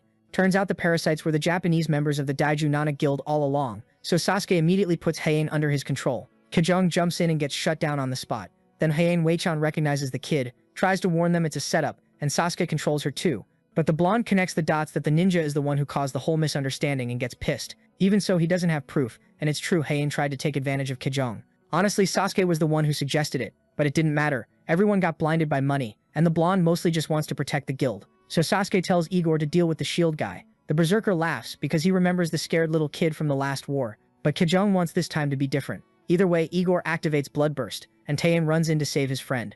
But before that, the berserker takes a shot right in the middle of his forehead. And just from the shape of the bullet, Kajong starts crying because he realizes Lihei came to help. Igor doesn't get what's happening. He thinks the sisters did something, so he goes to finish them off. But this time, he gets shot in the leg. Sasuke didn't warn him, and didn't even know there was a third enemy. Anyway, the berserker needs to heal with blood, so he starts mowing people down. He wasn't supposed to do that, so Taiyan steps up to confront his old teammate. Even though he's always neutral, the kid butts in because he trusts Kajong more than he trusts Igor. So the two of them start fighting all out, and anyone who still hasn't noticed the betrayal can't understand why. Igor, meanwhile, thinks he just needs to kill the guild leader to get the signature, and since the blonde is going to defend him, he starts laughing, hyped for round 2.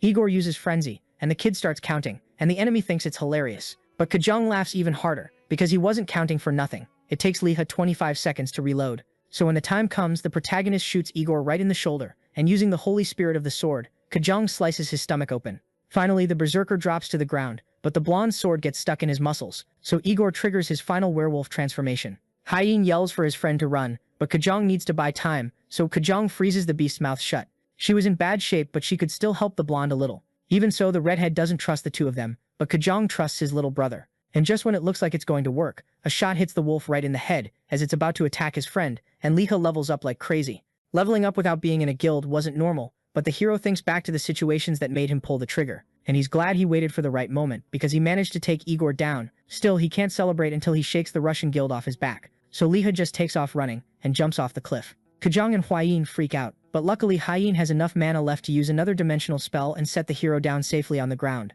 The Russians lose it when they see him and say they're going to get revenge, and Haiyan wants to know who this kid is to make that much of a difference. The moment Igor died, he escaped by logging out, or something like that. Liha says he showed up by coincidence, and takes the chance to apologize for not saying earlier that he knew the sisters. He didn't want to trick his brother, but Kajong also feels bad because he just blocked him without giving him a chance. So they make up, and instead of the Buyucho leader explaining everything, the hero takes charge, yelling for everyone to come closer. Turns out there was a fake guild the whole time. Daiju Nana was created by the Shinobagumi guild just to make money. The front guild master could be anyone, and that day it was Sasuke, who also made that fake screenshot of the blonde guy. After weakening Baiucho and Huahong through the war, he called in the Tsar Guild, since they needed cash. Even so, Huahong asks why Lihua is getting involved to stop the war. The moment he hears that, a Draconic Knight gets pissed, because they were about to win. But the redhead explains that Pei Wu is going to show up soon if he wants to keep going. Leha meanwhile thinks it's better to just put an end to this whole guild war. But now Hwahan is the one who gets mad, because she tried to negotiate a bunch of times. The problem is, Hwahan didn't even know that, since he sent Sasuke to the conferences in his place, and Sasuke kept lying saying there was no deal. Because of that, the redhead agrees to take responsibility and leave the guild. But before that happens, the hero jumps in saying he's got a pretty good proposal. He looked into it and both sides had a lot to deal with, so Hwahan could keep the castle, but Higher Bile chose allies instead of the Yellow Dragon. With the hero negotiating, the Draconic Knights Guild and the Sparkling Guild teamed up with Hwahan. Hwahan stepped down from the guild voluntarily and handed the position to Kijang. He knew being leader would be tough, but the blonde guy was the only person everyone trusted. So he tore up that contract, decided he'd pay the war expenses himself, and go after Sasuke. In the end, Hwahan says the protagonist showed up at the perfect time. On top of praising him, she asks where he got his info, and even though Lita dodges the question, she already knew it was from an NPC. Hwahan admits the hero is amazing, even if he did all of it just for his sister, but the protagonist says he did it for Hwahan too, which leaves her totally embarrassed and not knowing where to look. Either way, the guild war ended, and Hwahan came out on top. Only 2 players managed to record the scene. One of them wanted to give the hero a title, because he thought Cloud Mage sounded awful. That's why his friend who works in TV remembered a musical with a character called Arcane Sniper. A few days later, in Ailstock, Late is walking around nervous because ever since the war, people won't stop coming after him. So he was going to look into it. But first he checked the achievements he got from the fight. The coolest one was about Igor, who explained how he leveled up. The catch is, Late loses if he dies to Igor, but he focuses on the 213 attribute points he has. So he raises dexterity to 1000, saves the rest, and takes Igor's necklace, which is heroic rank. It gives 100% affinity with dark elves and resistance against dark magic. Then Leta gets rid of the kobold boss necklace and gains the skill Forbidden Fury. Right then, Sasuke apologizes to Okawa, but she doesn't care. The problem is the guilds are working together now. Sasuke wanted to help, but the boss had already called Minith and Shizurasian, because enemy guilds didn't have to be from the same country. Somewhere else way creepier, a guy realizes this isn't the lab either. He actually runs into demonic monsters, but he doesn't want to stick around. So when hellhounds chase him, the guy answers with a shot that sends both dogs and their owner straight into a ditch. And since he didn't find what he wanted there, he decides to go check out this arcane sniper. Near Dale Castle, people are looking for a team partner, so the hero figures there's no way he won't make money there. Backing up a bit, since Liha said no, the redhead offered him vice leader authority and Pei Wu level pay, both because of his skills and because she wanted him close. Even so, the handsome guy preferred to spend some time helping Kijong, so Liha just suggested she give him a share of the castle so he'd stay nearby. But out of nowhere, she agreed to share 10% of the income. When the hero bumps into someone in the city, he apologizes, but just standing there makes the guy realize who he is. And when he yells, everyone else realizes too. There was the arcane sniper, now famous, so everybody rushed in trying to get a piece of him. Liha got seriously bothered, but luckily someone shouted for it to stop. That person was a guard who was also looking for the protagonist, because he needed him, so he teleports him to another place. The protagonist ends up in a meeting with Jia Chung that feels more like an interrogation, and the old man even admits it is. But as the questions keep coming, Liha's patience runs out. They needed this because, without even knowing it, he was now part of the Ramlong group. And even though to Liha, it wouldn't be a bad thing to take down either of the two, saying that out loud went over badly with the old man. And it's kind of bad for the main guy, because he ran so he wouldn't get roasted. Huayan shows up with excuses, he ignores her, and she also asks if the kid only came to check out the sealed sewer dungeon. He brought ammo and potions and didn't want anyone getting in his way. But before that, Huayan hands the hero some really expensive items and just says she's giving them to him. No explanation. Anyway, they make it to the sealed sewer dungeon. The redhead is still scared. The protagonist will try to clear the place alone at his current level. But Liha goes in, and at least Huayan isn't worried, because she trusts him. Days later, the protagonist is still in the dungeon. Huayan Shong says the kid's seriously determined. And since the redhead looks worried, the old man starts teasing her, until she loses it. Truth is, Huayan knows the hero has the right stats because her sister found out. Anyway, they finish the donations for the cities of Armios and Rehedes, and her sister found 3 suspicious people in the area. 3 from the Sar Guild, walking around Dale Castle, so Igor might be nearby. The redhead asks who that guild's leader is, and Shadish explains they're basically tied to the Russian army. And it's no secret Russia backs Igor because when Pei Wu got involved, it turned into a huge mess. As for the other 2, one is the sleeping kid the hero knows, who might be looking for Liha, and the other person the blue-haired girl mentions is Luger. Yeah, that Luger, the war mercenary, a fighting pro who's obsessed with money. Shadishing's never seen him in person, but he's heard he's strong, and there are rumors his nickname is Draconic Soldier too. Because he didn't fight just anyone, he fought the one Draconic Knight, Alexander. In the dungeon, the hero picks something up from one of the many frog monsters he's killed, but then he notices another one playing dead, and shoots it again. He gained 26 levels in just a few days, pretty easily. He stopped sleeping because he's logged in 24/7, and now he's level 144. To have the dexterity he has now, he'd normally need to be level 180, and wouldn't be able to put points into anything else.